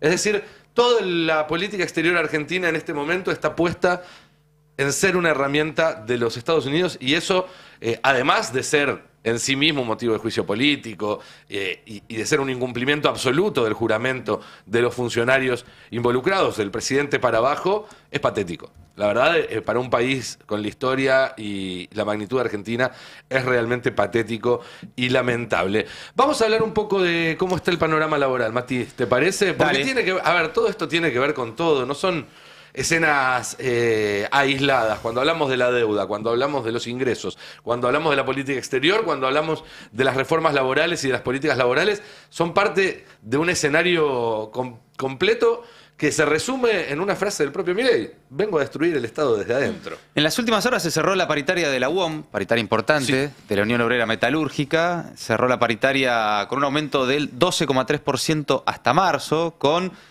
subas que se van a aplicar de manera acumulativa, 5,5% correspondiente a noviembre sobre los salarios vigentes hasta el 31 de octubre. Pero después fíjate, 2% en diciembre, 1,8% en enero, 1,5% en febrero y 1% en marzo. Es decir, la proyección del gobierno que logra imponerle de alguna forma el techo a la paritaria metalúrgica. De hecho, los porcentajes de enero a marzo en esta paritaria son muy parecidos a los que ya pactaron camioneros y los encargados de edificios, entre otros entendimientos de los últimos días, que van un poco en la sintonía del número que pretende el gobierno. El gobierno dice paritarias libres, no hay techos y demás, Pero acá parece haber, para el gobierno libertario, un éxito en el marco de su plan de imponer un número en línea con lo que consideran que va a ser la inflación de los próximos meses. Ahora, todo esto, mientras tanto, lo que va generando es conflicto. ¿Viste? Está muy por debajo del radar, pero hay conflictos en Asindar, conflictos en las últimas horas en Vicentín, en Sancor. Ya vimos cómo arrancó el año con despidos en DAS, ¿no? Que es la que produce para marcas como Adidas, que se van transformando en importadoras, ¿no? Básicamente dejan de producir y empiezan a importar. También despidos en frigoríficos y demás. Pero ayer en Asindar hubo un paro total, así arrancó la semana, con una suspensión en todo el sector de lo que es la trefilación de alambres, que es el estirado de alambres en frío, sin actividades durante todo el día, hasta la tarde, que se llega a un acuerdo. Ahí la respuesta al paro total de la producción la explica el integrante de la Comisión Interna de Asindar, de la Unión Obrera Metalúrgica, ahí en Villa Constitución, en la provincia de Santa Fe, que habló con el Destape Silvio Acosta, y esto nos decía. El día de ayer, cuando entramos a trabajar a la mañana, nos encontramos con que cerca de 60 compañeros tenían el molinete bloqueado, no podían ingresar. Hablamos con la empresa lo que nos plantea es que estas sanciones / despido se llevan adelante porque nosotros a fines del año pasado veníamos haciendo asambleas y algunas medidas en relación a la paritaria y producto de la caída de la obra pública y de la obra privada. O sea que estamos en 600.000 toneladas sobre la base de casi 1.200.000. Estas medidas se fueron haciendo el año pasado y cuando entramos el lunes nos desayunamos con esto. Automáticamente se discutió con todos los compañeros en la planta y paramos la fábrica. Se paró la producción hasta con el pedido de que se retrotraiga esta medida. Alrededor de las 3 de la tarde volvimos a arrancar la planta, la empresa tira para atrás la medida que toma, y los compañeros hoy vuelven a ingresar. Esto se da en el marco de una discusión que viene llevando adelante la empresa, que viene planteando la empresa, que tiene que ver con que necesita ser más productiva y aumentar y achicar los costos de producción. Esto sobre un planteo de modificar formas de trabajo, quitarnos algunas conquistas y, si de ser necesario, si la producción no levanta, ir a que estarían sobrando entre 250 y 300 personas. Ese es el planteo de la empresa. Bien, ahí escuchaban ustedes a Silvio Acosta, es de la Comisión Interna de Asindar, en Villa Constitución. Asindar es de capitales extranjeros, especialmente indios, es la metalúrgica más grande del planeta, que ya viene desde el año pasado con retiros voluntarios, adelantamiento de vacaciones, con crisis, producto especialmente del parate de la obra pública, funcionando a la mitad de su capacidad. Pero ustedes fíjense lo que dice, ¿no? Más allá de la discusión paritaria, el conflicto con la empresa ya empieza a ser por las condiciones laborales, ¿no? Por los derechos laborales. Y ahí se anticipa ese conflicto que yo creo que se viene este año, que es el de la verdadera reforma laboral que va a impulsar el gobierno y que anticipó el presidente Milei el 10 de diciembre, ¿no? Bueno, ahí tenés Asindar, provincia de Santa Fe. En Vicentín también, nuevo capítulo en la historia del concurso de Vicentín. Esta vez la cerealera no pudo pagar los bonos correspondientes al mes de diciembre y como respuesta el Sindicato de Obreros y Empleados Aceiteros, los aceiteros de San Lorenzo, iniciaron un paro total por tiempo indeterminado en los portones de la empresa, ¿no? Conflicto también en ese sector. Y también en Sancor, la cooperativa Sancor está con atraso en los pagos en las cuotas de los sueldos por estar, dicen desde la empresa, bajo un estrés financiero y se esperan medidas de fuerza, ¿no? Y la empresa reconoció que esto le impide cumplir regularmente con sus obligaciones salariales y esto llevó a la necesidad, dicen desde la empresa, de pagar en cuotas el sueldo, de fraccionar los pagos a su personal. Incluso en Sancor es que la están terminando de vaciar para ya en cualquier momento cerrarla directamente. Para cerrarla o rematarla, ¿no? También. Sí. Pero bueno, ahí está la situación también de Atilra, ¿no? De la Asociación de Trabajadores de la Industria Láctea, que señala el incumplimiento por parte de la empresa y que evalúa en las próximas horas huelgas o interrupciones de la actividad. Sumado a, para completarte el panorama, que la UTA también amenazó con un paro si las cámaras empresariales no dan respuestas a los reclamos salariales de los trabajadores en los últimos días. Hoy los gremios marítimos se movilizan al Congreso en contra de una desregulación que viene anticipando Sturzenegger.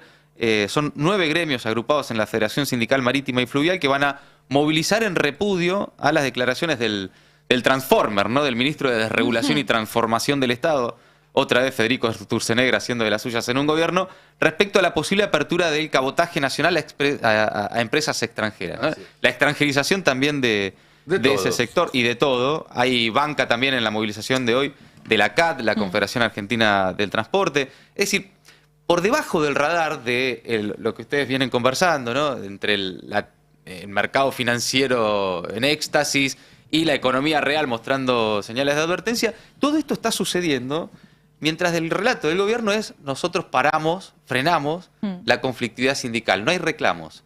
La Argentina está tranquila. Bueno, después que en realidad lo que sucede es que no tienen cobertura estos hechos de tensión sindical y laboral. Vos sabés que todas estas reformas que vos estás planteando son las que rigen las relaciones laborales en los estados del sur de Estados Unidos. Y son donde peor ingreso tienen, peores condiciones de trabajo tienen y donde la pobreza es mayor. Y es el modelo, pero cada cosa que uno escucha hablar de propuesta de reforma sindical está calcada de ese modelo de precarización, hasta en el aspecto del pago de la propina, que fue una de las ideas de Sturzenegger. Bueno, está copiado de ese modelo donde reemplazan el salario por una propina. Vos tenés algunos datos, ¿no? De esos salarios. Sí, no solo datos, sino, si te parece, arrancamos con el tape 7, porque tenemos directamente un audio sobre los impactos que tienen las políticas de este gobierno, al fin y al cabo, tanto en la parte de desregulación como de apertura comercial. Pero es lamentable porque el gobierno nacional sabe que esto pasa y no les interesa la industria del calzado, obviamente, y mucho menos un distrito que nosotros, si no nos manejamos muy bien y no tenemos apoyo, vamos a tener el apoyo de la provincia, pero no es suficiente. Quedan 360 familias desocupadas. Nuestro hospital ya colapsó en el invierno por las 500 que habían despedido en su momento y sigue la libre importación. Entonces no va a quedar, no hay otra, que la van a cerrar, sí, seguro. Pero además, no solamente en Coronel Suárez, ustedes saben ya que cerró Chivilcoy, cerró la fábrica de las flores y no hay solución. Pero es una cosa del gobierno nacional y lo que tendrían que hacer es, por ejemplo, yo les he pedido acá en Coronel Suárez a la gente de Juntos por el Cambio que ya que fueron fiscales de Milei, que vayan ahora a hablar con Milei, como yo lo hice en su momento cuando la fábrica quebró, que fui a hablar con el presidente, era Néstor Kirchner, y no solucionó el tema.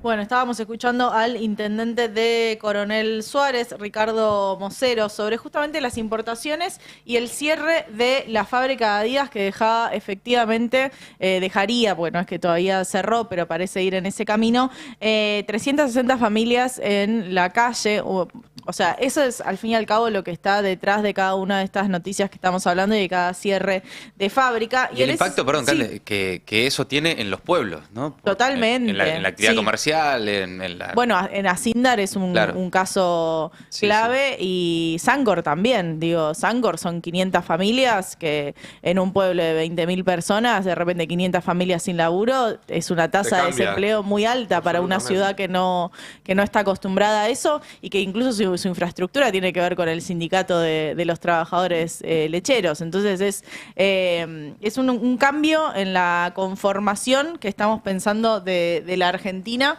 y que va a impactar fuertemente, sobre todo en esas ciudades más chicas. Pero la placa 6 tenemos parte de este informe de cifra de la CTA, que lo que hizo fue, si se quiere, un balance del 2024. Y hay una proyección acá que me parece muy interesante porque muestra esta variación del PBI.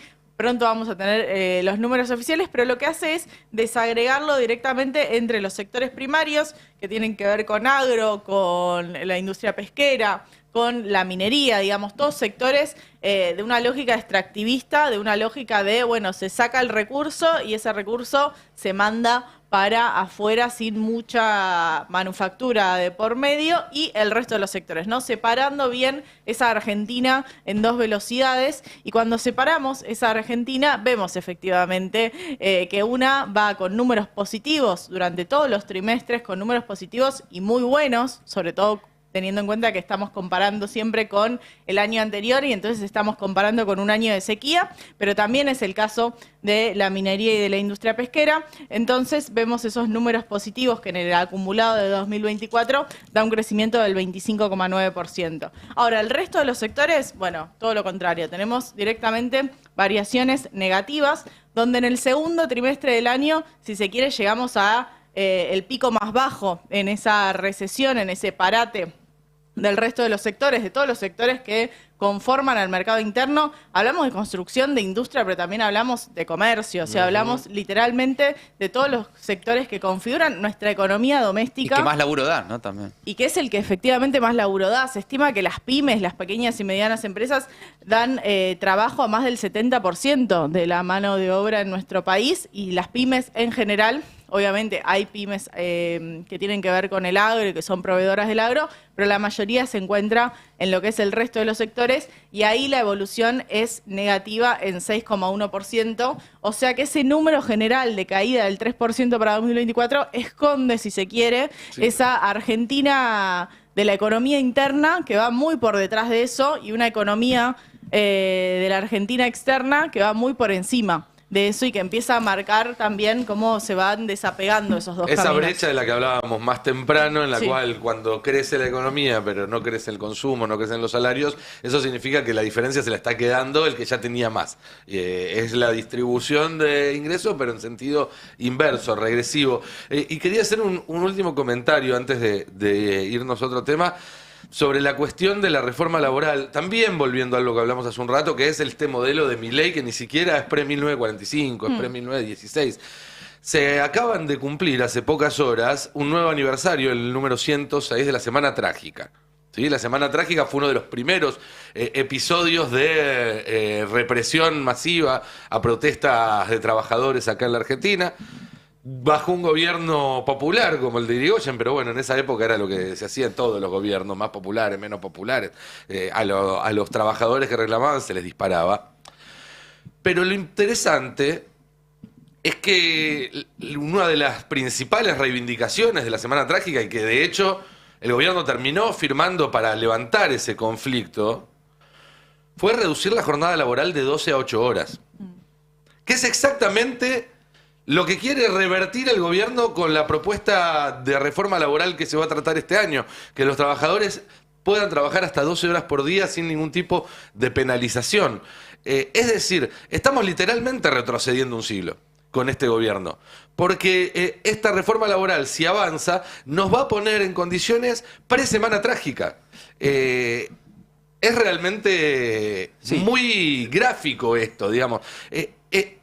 Pasar el horario laboral de 12 a 8 horas en la Argentina se logró después de que un grupo de trabajadores prácticamente tomaran un pedazo de la ciudad de Buenos Aires, que es donde estaban los frigoríficos, los talleres Bacena, y estuvieran semanas atrincherados ahí, los cagaron a tiros, hubo muertos, y finalmente se bajaron. Bueno, ahora Milei lo que quiere es revertir esa conquista de más de un siglo de los trabajadores argentinos. Kentucky ya se lo propuso a esa chica para trabajar, ¿no? Le pedía más de 50 horas. 56, son 56 horas casi 8 horas por día, 7 días por semana sin franco. Yo por eso hoy también quería destacar el caso de Asindar ayer, porque arrancaron a la mañana con un paro y a la tarde obtuvieron respuesta de la empresa, ¿no? Porque esta idea de que ya está, el gobierno avanza y no hay nada que lo detenga, las patronales avanzan y no hay nada que lo detenga. Bueno, mirá, a veces cuando hay sindicatos que se plantan, que dicen, che, no, estos 60 no van a ser despedidos, y cuando ves actividad sindical firme... Sí, o pasa con aceiteros, y aceiteros te frena, disculpame, pero todo eso que vimos de crecimiento de las exportaciones se te congela.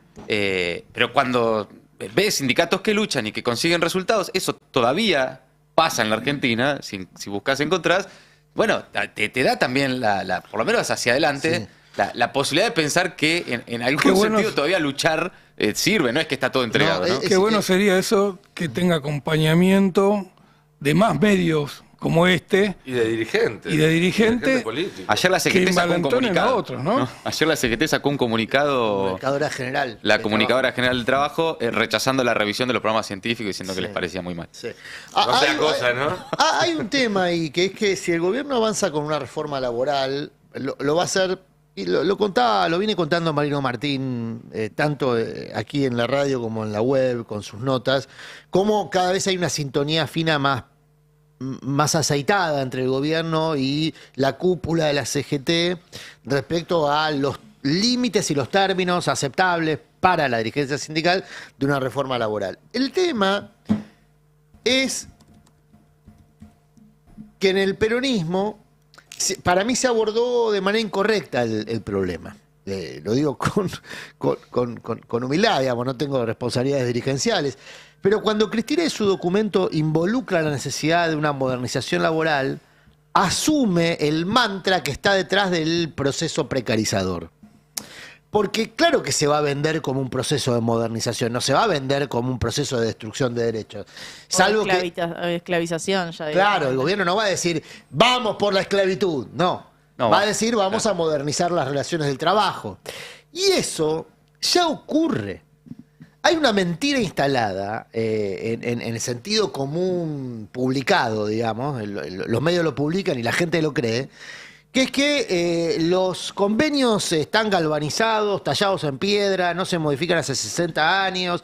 Eso no pasa. En la vida real, los convenios se van modernizando. Se van actualizando. Sobre todo en los sindicatos más dinámicos. Sí. ¿no? Los sindicatos que mejor performance han tenido en este tiempo, no solamente de performance salarial, sino de productividad, fundamentalmente de productividad, el sector automotriz, han modernizado sus relaciones laborales. O sea que es mentira que no hay una modernización de las relaciones del trabajo. Ahora, esa modernización, justamente como estaban dentro de un continente mayor que preservaba derechos, se hacían dentro de ese marco. Si vos destruís los derechos, ahí la asimetría de poder entre patrón y asalariado se va a volver salvaje. Por eso yo creo que hay que tener mucho cuidado de este lado del Río Bravo cuando se abraza el mantra de los patrones. Porque el mantra de los patrones es que hay que modernizar las relaciones de trabajo. ¿Y qué es exactamente eso? ¿El modelo Rappi? ¿Ese es un modelo moderno? Porque tecnológicamente es de esta era. ¿Es moderno? ¿Tan seguros que es nuevo lo que ocurre con Rappi? ¿No será que recrea las relaciones laborales de explotación y trabajo de destajo de fines del siglo XIX con tecnología del presente? A eso voy. Discutamos en serio. Yo abrazo esa idea, discutámoslo en serio, pero no en los términos que ponen los patrones. No, y al mismo tiempo. Si los términos que ponen los patrones, cagaste. Al mismo tiempo, el discurso de ojo que vienen por los derechos laborales hace que por lo menos el 60% de la población trabajadoramente activa diga qué derechos laborales. Es que ahí está la trampa. Yo ya no los tengo. Es que ahí está la trampa. Es una trampa. Sí, claro. Es que ahí está la trampa. Porque ellos te dicen, hay que modernizar, y si vos decís, no modernicemos, terminás defendiendo un status quo que es insatisfactorio. Exacto. Entonces, lo que hay que decir en todo caso es, bueno, ¿modernizar qué? ¿Desde dónde? ¿Cómo? El tema es que con este gobierno y en el paraguas de este gobierno, nada bueno puede salir. Por eso, me acuerdo de una charla que tuvimos acá el año pasado con Carlos Tomada, un tipo que de esto sabe, y sabe mucho. Agarró un Ministerio de Trabajo de un país donde la gente básicamente no tenía que hacer y dejó uno de los mejores récords de la historia argentina de incorporación de trabajo formal. Y él decía, yo creo que el peronismo perdió la oportunidad de impulsar un debate sobre esos términos. Creo que cuando estén dadas las condiciones hay que aprovechar esa oportunidad y dar ese debate, no se lo puede abandonar. Ahora, mientras gobiernen estos tipos y el paraguas, la cancha, el marco de referencia de qué es lo que se discute, te lo den en ellos, no podés discutir nada porque es conceder. O sí, pero no en sus términos. No, porque la reforma laboral, la que se aprobó el año pasado en la ley bases, ya estaba escrita de antes. Pero claro. Está escrita por los estudios jurídicos de las empresas. Y hay algo que hay que tener claro. Se puede, porque España reguló a la Rappi, reguló a estas aplicaciones. Entonces, es mentira de que no te podés meter con las nuevas tecnologías porque te superaron, porque es una nueva generación, porque vos sos el pasado. se puede regular y se les puede obligar a que apliquen leyes laborales. Pero mira, Y es lo que más temen, porque cuando se unieron los sindicatos para sindicalizarse en Tesla, por ejemplo, bueno, ahí Elon empezó a preocuparse efectivamente por el poder que tiene la unión de los trabajadores, cosas tan básicas porque ya las deberíamos haber aprendido con la historia que tenemos encima. Pero es efectivamente lo que más temen, como pasó con los trabajadores de Amazon y ahí Jeff fue Bezos. que Elon empezó de ser un personaje que se definía políticamente neutral a ser un campeón de la ultraderecha, cuando se dio cuenta de que enfrente estaban los sindicatos. Exacto. Bueno, cuando Biden recibió como un héroe, y para mí fue una muy buena posición gestual del presidente de Estados Unidos, al primer representante sindical de Amazon, del sistema de paquetería de Amazon, Jeff Bezos toma la decisión de avanzar en la compra de medios. No solamente compra el Washington Post, sino que también compra cadenas de televisión. El sistema de medios en Estados Unidos está bastante atomizado, hay cadenas locales que son muy importantes. Bueno, y hay una ley de medios, entre comillas, muy fuerte que dice, si vos sos dueño de este tipo de negocios, no podés tener medios de comunicación. El tema es que es una ley previa... No, pero aparte en el mismo estado. Entonces, él compró el Washington Post, pero compraba cadenas de televisión en Eso sí, pero además, como era una ley previa, no le impedía a los dueños de grandes plataformas tener medio de comunicación, como si le impide a un petrolero tener un medio de comunicación o al dueño en otro ¿Qué vio rubro. Bezos ahí? Bezos vio la posibilidad, después de haber jugado electoralmente, vio la posibilidad de avanzar en la compra de medios para influir en la opinión pública por esa vía. Musk hizo lo mismo a través de X y, bueno, Zuckerberg lo hace a través de sus redes sociales. Ahora, el tema de la opinión pública en disputa es muy importante. Por eso digo que hay que dar la batalla en ese terreno y no asumir los términos que estos tipos imponen para el debate, porque ahí es donde perdiste de entrada el debate. Si vos asumís que hay algo que modernizar, asumís, de hecho, que entonces hay algo que es antiguo. No, pará. Antigua es la esclavitud. Eso es antiguo. Si vos propones volver a la esclavitud, estás proponiendo algo antiguo. Modernos son los derechos laborales. Ahora, ¿que se pueden optimizar, por supuesto, las relaciones de trabajo? Claro que sí. ¿En favor de quién? Ahora discutamos en serio. ¿En favor de quién vamos a regular los derechos laborales? O las relaciones del trabajo. Olvídate, querés sacarle la palabra derechos laborales porque hay gente que no los tiene. Y ahí hay otra trampa. Todas las encuestas marcan, y hacelo ahora en una playa, donde hay monotributistas que están contando las horas que le quedan para volver a laburar o laburan desde la playa porque no tienen derecho a las vacaciones. Claro. Preguntarle si no quieren tener derecho a las vacaciones. Vayamos a la playa. Que se las paguen. Estoy, para ir a la playa, Juanpa también. Yo te acompaño, vamos a la playa a hacer la encuesta. Vamos a hacer la encuesta, che. ¿Podemos ir también a la sierra? ¿O no? ¿Podemos ir a la sierra a hacer la misma encuesta? Perfecto. Pero si vos haces la encuesta, te va a decir un montón de monotributistas, y no, yo quiero tener derecho a las vacaciones, no quiero estar acá pensando en que pierdo unos mangos porque no estoy facturando. Entonces, están apreciados los derechos laborales, sobre todo por quien no los tiene. Lo que hay que hacer es ponerlos en valor. Ahora, insisto, cuando Cristina en su documento pone que es necesario modernizar, está asumiendo los términos de los tipos que quieren destruir derechos laborales. Y ahí hay un error, insisto, dicho con humildad, no tengo la responsabilidad de dirigente y mucho menos estoy acosado para ir preso, como es el caso de Cristina, que buena parte de sus decisiones políticas están imbricadas con una situación personal muy crítica. Convengamos que el documento que vos citás es un documento de febrero del año pasado. Pasó un año y tampoco parece haber tenido mucho efecto. No es que se despertó un debate. No leí otro documento. No se despertó un debate. No pasamos el último año discutiendo esos tópicos, con lo cual también... No, pero el gobierno lo va a imponer este año. Seguro. Porque aparte es una herramienta electoral muy, muy potente para el gobierno. Hay quienes recuerdan que el principio del fin del gobierno de Mauricio Macri fue estas dos leyes. La reforma previsional. La reforma previsional y la reforma bueno, laboral. En marzo se cargan la reforma, se cargan la moratoria y hasta hoy, yo no veo ninguna reacción. Y en marzo se la cargan, ya está, ¿eh? No, y anticipando el debate de la reforma laboral, ¿quién debería reaccionar? Yo te voy a decir, ya hay razones para que, para que haya reacciones. No quiero spoilear lo que vamos a hacer en un rato, insisto, en un rato vamos a contar con pelos y señales qué implica la destrucción de la moratoria. Pero la destrucción de la moratoria, es solo un dato, el 75% de las jubilaciones del último tiempo se explican por la moratoria, muchachos. O sea, estamos llevando a un nivel de precarización de ingresos del sector más vulnerable de la sociedad argentina, que son sus jubilados, prácticamente sin ningún, ya no digo protesta o manifestación pública, sin una queja. Los jubilados sí, por supuesto, se manifiestan todos los miércoles, los cagaron a palo, no pasó nada, nadie fue. Sí.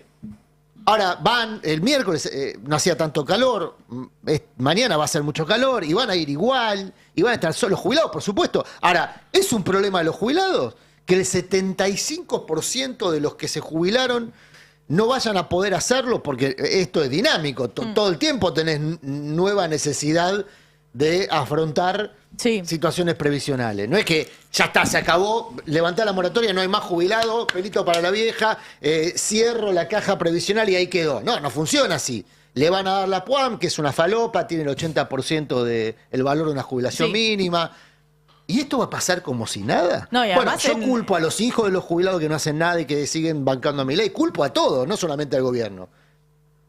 Yo no voy a caer en el chivo expiatorio, ¿eh? No, pero es de Milei y es de todos los demás también, ¿eh? Sí, y también hay que decir en lo concreto, el fin de la moratoria, donde la mayoría de las que entraron son mujeres, para la PUAM tienen que esperar 5 años más. O sea, en lo concreto es una reforma previsional donde hay millones de mujeres que van a tener que esperar 5 años más para cobrar el 80% de una jubilación mínima y no van a acceder a una jubilación, a un reconocimiento por todos sus años de aporte, que en muchos casos son trabajadoras de casas particulares, cuyo régimen especial nació en 2013. O sea, es imposible pedirle a una mujer de ese sector que tenga 30 años de aporte. Imposible. Y que no, en otros casos estamos hablando de gente que quizás sí aportó o que trabajó convencido de que estaba aportando y que un día se enteró de que el patrón no le puso nunca esos aportes. Pero nos pasó con Mati, nosotros nos pasó con Spolsky. Y después hay otros casos que el gobierno nunca trae a cuento, obviamente, porque no le conviene para su narrativa, que es, si vos a alguien que aportó 27 años, 28 años, 29 años y 6 meses, lo mandás a la PUAM, le estás robando todos esos aportes. Al no darle la posibilidad de comprar los aportes que le faltan, que es eso, la moratoria. La moratoria no era, che, te jubilás gratis. Es pagar por los aportes que te faltan. Te estás quedando, el Estado le está robando 29 años y medio de aporte a gente que estuvo 29 años y medio aportando, o que estuvo más y de repente hay una parte que no le aparece. Entonces, es mentira que los jubilados que entran por la moratoria en realidad vivieron de joda. Y que pone en riesgo también la configuración de las familias, porque la PUAM no es algo que vos después puedas cobrar como pensión. Así es. La PUAM funciona como una asignación social, es decir, el Estado argentino dice, bueno, nadie mayor de 65 años puede no acceder a un ingreso mínimo. Es tan mínimo que es el 80% de una jubilación mínima. Pero no tiene ningún tipo de derecho por sobre un montón de parejas que viven con la pensión del otro. Claro. Y eso también va a empezar a cambiar la configuración que tenemos de los jubilados. ¿La PUAM te da acceso a PAMI, a los servicios de PAMI o no? Sí, pero no derecho a pensión por viudez, por ejemplo. Claro. Mira, estoy leyendo el chat de YouTube. Bueno, ves, para dar debates, primero tenés que salir de cierto corset, que no es, para mí la ideología no es un corset, por ejemplo, ¿no? Para mí la ideología es un marco de referencia. Hay mucha gente que considera que la ideología es un corset, es un limitante. No, para mí es un marco de referencia. No me refiero a eso. Cuando hablo de corset, me refiero a los prejuicios. Leo en el chat.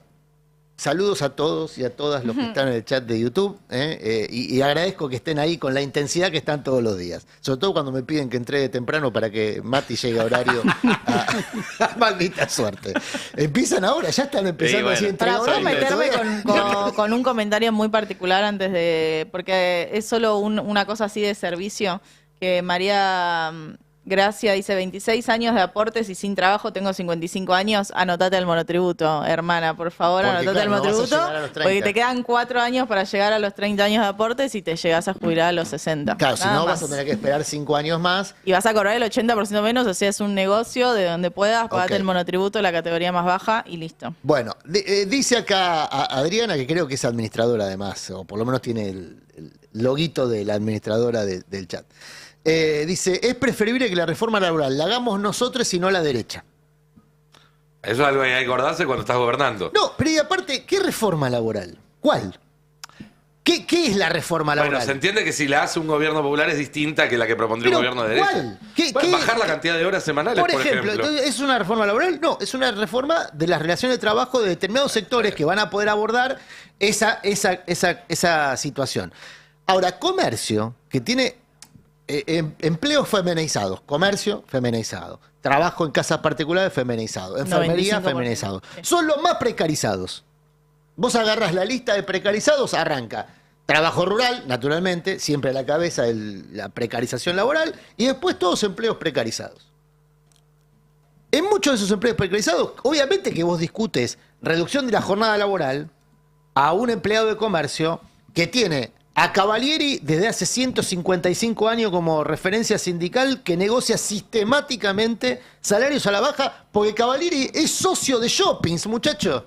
No negocia como representante de los trabajadores, es patronal. Pasa lo mismo con Barrio Nuevo, es patronal, tiene cadenas de restaurantes, es patronal de gastronómicos. ¿Entendés? Ahí hay un problemón. Ahora, es un problemón que tienen que resolver los trabajadores, pero con ayuda de, por supuesto, el campo nacional popular que tiene que decantar a todos estos personajes, porque si no, nos abrimos de gamba. Y ahí es donde yo digo, definamos primero reforma laboral. Después, ¿quiénes la hacen? ¿La va a hacer Barrio Nuevo la reforma laboral porque es de este lado del Río Bravo, porque es peronista? No. Barrio Nuevo en este momento está del otro lado, ¿eh? No, hoy es oficialista. Pero Barrio Nuevo es peronista. Siempre es oficialista igual, Barrio Nuevo. Siempre es oficialista. Pero fue interventor del PJ, ¿no? Con Macri. Con Macri. Sí. Está bien, digo, entonces, ¿quiénes van a hacer la reforma laboral? ¿Cavalieri? No, y ¿El además- Centauro Rodríguez va a hacer la reforma laboral que negocia salarios a la baja hace un año con Milei? Hay muchos que ya están preparando el negocio financiero de lo que fueron las AFJP, lo que van a ser los retiros por despidos, todo eso va a ser un negocio Pero, financiero por supuesto. extraordinario, que ya van a aparecer en algún momento en la tele y en las redes las publicidades de asociate a Sí, seguros de retiro y seguros demás. de retiro y Che, demás, ¿no? Por nos quedan eso digo, 20 perdón, minutos y... Cierro con esto. Sí.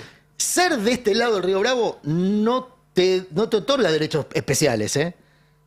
Hay que empezar a poner en revalorización a todos los que están de este lado del Río Bravo, ¿eh? Porque hay muchos que piensan incluso peor que Sturzenegger en materia de derechos laborales. En ese caso yo no lo considero del mismo lado del Bueno, mundo. pero Ese es el punto. nominalmente ¿Dónde? tienen la ficha de afiliación, Bueno, van en la nominalmente. lista del peronismo, manejan intendencia, ¿no? O sea, entonces, y son peores que Sturzenegger. Básicamente, ¿sabes por qué? Porque son patrones. Está bien, pero me parece discutir nomenclatura no pasa por ahí en todo caso. Está claro, digamos. Me parece que ninguno de los Aprovechemos trabajadores, la crisis para hacer ninguno un de los poquito de jubilados que zaranda. sale mañana reconoce a Barrio Nuevo como un dirigente que protege sus derechos. Bueno, alguien lo reconoce porque está ahí sentado hace no sé cuánto tiempo y la última vez que lo vi a Río Nuevo estaba levantándole la mano a un candidato a presidente de Nacional Popular y Progresista. La anteúltima, después le levantó la mano a otro. Por eso, Barrio Nuevo siempre encuentra mano que levantar, ese no es el punto. Quería darle unos minutos al tema de los incendios, porque la verdad es que lo comentamos la semana pasada cuando mirábamos un poco de reojo lo que estaba pasando en Bariloche con lo que estaba pasando en California. Y en los últimos días, la mala noticia es que se multiplicaron los focos de incendio en la Argentina. Tenemos un informe especial que preparó la producción con algunas imágenes. Y todo esto, de nuevo, no por fenómeno natural, porque muchas veces además comienzan por mano del hombre, no por motivos naturales e interesados. Pero además, porque los recortes que hace el Estado también son los que facilitan este tipo de situaciones. Vamos a empezar con Bariloche. El caso de Bariloche es interesante, fue el primero, comenzó aproximadamente para Navidad. Y lo interesante es que ya había comenzado este foco cuando el gobierno publicó el decreto que transfería el Sistema Nacional de Combate del Fuego de manos de la Subsecretaría de Ambiente a la Secretaría de Seguridad, una decisión que deja de lado todo el aspecto científico de prevención del fuego. Simplemente dice, o sea, el Ministerio de Seguridad estará a cargo de la parte de ir a combatirlo una vez que comenzó. Pero no solo eso, sino que con este foco de incendio, que ya alcanzó más de 3.500 hectáreas, en curso, es que se enviaron el 31 de diciembre por la tarde los mensajes de WhatsApp a 10 brigadistas avisándoles que no se les renovaba el contrato. Los otros 400 brigadistas que hay en el sistema todavía no saben si se los van a renovar o no, de los cuales muchos están ahora combatiendo las llamas, sin saber si cuando vuelvan a su casa van a tener o no trabajo, y en el marco de un sistema que necesitaría por lo menos el doble de personal para estar bien cubierto. Mientras todo esto pasa y mientras Bullrich que recibió, insisto, en los últimos días del año pasado la responsabilidad del combate contra el fuego, bueno, hizo lo que sabe hacer, show. La habíamos visto haciendo show con la represión la semana pasada y ahora está haciendo show con esto. Veámosla. Estamos en el helicóptero del Sistema Nacional de Manejo de Fuego que ha pasado a la órbita del Ministerio de Seguridad. Como siempre aclaramos, la música es original del clip de Bullrich, no es que la grabamos nosotros. Estamos ya haciendo cargo de esta nueva responsabilidad, esta nueva tarea que nos ha encomendado el presidente de la Nación, y hemos estado también con los brigadistas que están trabajando día y noche para terminar con este incendio y cuidar este parque tan importante para todos los argentinos. Quiero mandarle un mensaje especial a todos los brigadistas que están trabajando, a los que he podido saludar y a los que están en el medio de los incendios, darles toda la fuerza y decirles que cuentan con un contrato necesitan, Patricia, no todas las fuerzas. Necesitan saber que van a seguir teniendo trabajo. Realmente el nivel de cinismo, ¿no? De hacer este video mientras los brigadistas están ahí en la mayor de las precarizaciones, con sueldos congelados desde septiembre, que en los mejores casos no superan los 800.000 pesos, gente que arriesga su vida permanentemente cuando tiene que combatir las Vienen de llamas. echar 500 bomberos en el marco de los incendios en Arrayanes, por ejemplo, echaron 500 bomberos, nota de Agustina Redondo también en el Destape, que en el contexto de los incendios echaron trabajadores específicos. Es lo que contamos hace un rato. 10 recibieron el mensaje en las últimas horas del año pasado. Pero no solamente en Bariloche se está dando esta situación, también se está dando en Tandil, donde en los últimos días comenzaron a haber incendios realmente muy impresionantes. Esto es un registro tomado, los invitamos a sumarse a YouTube, a los que puedan para verlo, tomado por alguien que estaba recorriendo la zona y que se ve como ahí en las sierras, ¿no? En la parte más virgen de las sierras de Tandil comenzaron estos incendios. Tenemos una actualización de hoy a primera hora de la mañana de cuál era la situación en Tandil, es el tape número 5. Llega la tarde en Tandil, estamos viendo esta situación, tenemos que hablar de incendios en pastizales, esto es en la zona Cerro de la Cruz, Jopo. Es así, la zona Cerro de la Cruz, Villa del Lago, donde ayer por la tarde comenzaba a caer el sol y se empezaban a ver los primeros focos justamente que no quedaban demasiado lejos del casco urbano, por eso el susto, por eso la preocupación. Un incendio que se expandió rápidamente. La actualización de último minuto es que el fuego está controlado. Bien, pero todavía no ha logrado apagarse por completo. Va a haber igual guardia de cenizas. Bien, y por último, el tercer foco se dio en Concordia, en Entre Ríos, donde ya hay más de 500 hectáreas quemadas. También tenemos imágenes para mostrar de lo que se está viviendo allí. Una escena que no es novedosa, todos los veranos tenemos estas escenas. Ha habido otras veces que han sido frente a Rosario, que ha sido en Córdoba. Todavía tenemos mucho verano por delante, con lo cual esto no significa que sean los últimos. Esto es el incendio en Concordia visto desde la orilla opuesta del río Uruguay, es decir, desde Uruguay mismo. Ahí están preparando vecino. los campos para las pasturas. También, ¿no? Una danza conocida. Esta es la danza de las pasturas. Por eso decía, no es un fenómeno natural, porque muchos de estos incendios o tienen que ver con especulación inmobiliaria o tienen que ver con preparar terrenos para las pasturas que luego obviamente se salen de control y terminan resultando sumamente perjudiciales. La sequía es muy importante también, ¿eh? En algunas zonas del país. Muy importante. Sumado a los calores de estos días también puede llegar a complicar la situación. Y me gustaría hacer una comparación más, porque veíamos las imágenes del fenómeno que hubo en California, que sigue habiendo en California, que está bien, fue uno, no se compara en magnitud con esto porque ha sido uno de los incendios más grandes de los que se tenga registro en la historia de Estados Unidos. Pero leí el otro día en un informe los recursos que se están utilizando para el combate del fuego en California, incluyendo también colaboraciones de otros países como Canadá y México. 7.500 brigadistas combatiendo el fuego, 1.160 camiones hidrantes, 6 aviones de los que cargan agua y que son los que preparan el terreno para que puedan acercarse los bomberos a luchar contra el fuego. 31 helicópteros, 53 de estas... ay, se me fue el nombre, pero estos aparatos que se usan para mover tierra y hacer palizadas de tierra, topadoras, exactamente. Y cuando vemos el sistema acá, que funciona con 400 trabajadores nada más, y que muchos de ellos además no sabemos si van a poder seguir estando en condiciones o no. Bueno, lo que falta para poder enfrentar además un cambio climático que va a hacer que estas secuencias sean cada vez más frecuentes y cada vez más duras.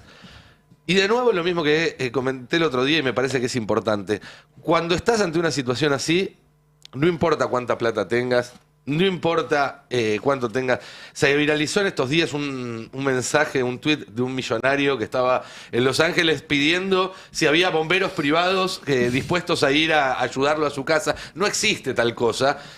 Y salvo que seas de los super mega millonarios como Elon Musk, que si quieren pueden tener un ejército de bomberos a su servicio, la plata a esta altura del partido, cuando el cambio climático y cuando la desigualdad se torna tan extrema, llega un punto en el que no te sirve para nada. Ahí vemos algunos datos de los incendios en Los Ángeles, al menos 12.000 viviendas y otras estructuras dañadas, entre ellas mansiones de gente realmente muy rica y muy poderosa, como, sin ir más lejos, la vicepresidenta Kamala Harris, que vive en uno de los barrios que en este momento está en la zona límite y no se sabe si las llamas van a llegar o no a su casa. Más de 200.000 personas evacuadas, pero insisto, estamos en un mundo tan desigual y donde los efectos de un grupo muy pequeño de personas, porque no son los ricos, son solamente 3.000, 5.000, 10.000 de los más ricos, son tan profundos que tener 5 millones, 10 millones, 15 millones en la cuenta del banco, una mansión en Malibú, no te va a salvar. No te va a salvar si esto sigue así. Y el cambio climático tiene que ver con la desigualdad, porque las 50 personas más ricas del mundo probablemente ya a esta altura del partido contaminaron en lo que va del año tanto como lo que va a contaminar la mitad del planeta en el resto de todo el año. Los jets privados, los yates privados, los grandes servidores que utilizan las empresas tecnológicas, los data centers que se utilizan hoy en día para entrenar la inteligencia artificial, se calcula que van a multiplicar entre por 3 y por 10 la demanda de consumo eléctrico en los próximos años. Es decir, el planeta también lo están gastando los super mega millonarios y todo el resto de los habitantes del planeta, desde el trabajador precarizado hasta el actor de Hollywood que tenía una mansión en Malibú, el deportista exitoso, el bancario exitoso, estamos todos a borde y salvo que consigamos uno de los lugares en los cohetes a Marte que está preparando Elon Musk, y no va a haber muchos, si el planeta se termina, nos vamos a terminar todos con el planeta, no importa cuántos dólares tengas en tu cuenta bancaria. Y ese me parece que es un factor importante para empezar a pensar una salida de todo esto, porque el factor común con el que nos quedamos todos los días cuando se acercan las 12 del mediodía y se acaba el pase es, che, bueno, ¿y de acá cómo se sale? ¿Y de acá cómo se sale? Bueno, pensando fuera del manual de instrucciones que teníamos hasta ahora, evidentemente. Y en ese pensar afuera me parece que hay que empezar a puntualizar en estos hechos, en estos detalles que me parece que son los que marcan una diferencia. Nico, por estas horas también, para pensar en los próximos días y en las complejidades que nos están atravesando, estén atentos también, sobre todo si están en el área metropolitana de Buenos Aires, al consumo de energía, porque se viene una ola de calor picante en serio. Sí. Hay pronosticados más de 40 de térmica para, por lo menos de acá al sábado, aparentemente el sábado afloja, y ya están avisando que puede haber cortes de luz. Así que prepárense, digo, sobre todo las zonas que ya saben, los que viven en lugares donde la luz se corta reiteradamente, Caballito, que es la capital nacional del corte de luz, vayan preparándose también. Y atención con esto porque, bueno, sumado a la ola de calor, los cortes de luz, las tensiones que ya estamos viendo en la vida cotidiana de las personas, del metro cuadrado que de nuestras familias, bueno, para estar atentos. Y desde las empresas lo que están diciendo, desde Edesur, hablaron esta mañana, Eduardo Bolosín, director ejecutivo de Edenor, habló en Urbana Play y dice que la culpa en caso de que haya cortes de luz, Es de los cucas. es de las personas que usan el aire acondicionado, porque usan... A ver, escúchalo. Hay un efecto que se está produciendo en los últimos tiempos y es el de la simultaneidad en el uso. Digamos, esto es básicamente por efecto del uso de los aire acondicionados. Uno, para hacerlo casero, digamos, entra a una casa, tienen 3 o 4 aparatos de aire acondicionado y los aparatos están prendidos de forma simultánea, digamos. No están rotando, no es donde están las personas habitando en ese momento donde están prendidos, digamos. Hay un tema cultural que tenemos con el aire acondicionado que es fuertemente pernicioso, digamos, para el sistema, por ese efecto simultaneidad. Bueno, hay un tema cultural, ¿no? Con el uso del aire acondicionado. Con que lo usamos, básicamente. Básicamente que lo Creer usamos. que podían usar el aire acondicionado. Así Claro, es. exactamente. Fer, en 30 segundos, porque nos estamos yendo, ¿qué pasa con la timba? Me Mirá. quedó eso colgado. Mirá, mañana hay una licitación y a fin de mes hay otro. En total tiene que renovar 16 billones de pesos. Epa, eso es mucho. Hasta ahora, pensé que la recaudación de un mes es 13 billones de pesos. O sea, tiene que renovar más que toda la recaudación de un mes. No le alcanza todos los impuestos para cubrir los vencimientos de deuda. ¿Es recomendación de compra? Y antes tenía una cuenta, se había quedado con todos los pesos. ¿Te acuerdas que se quedó con todos los pesos los famosos encajes remunerados del Banco Central? Bueno, ya se gastaron casi todo, le quedó 6 billones nada más ahí. Okay. Así que empieza ahora la presión del mercado de decir, bueno, ahora soy yo el que fija reglas.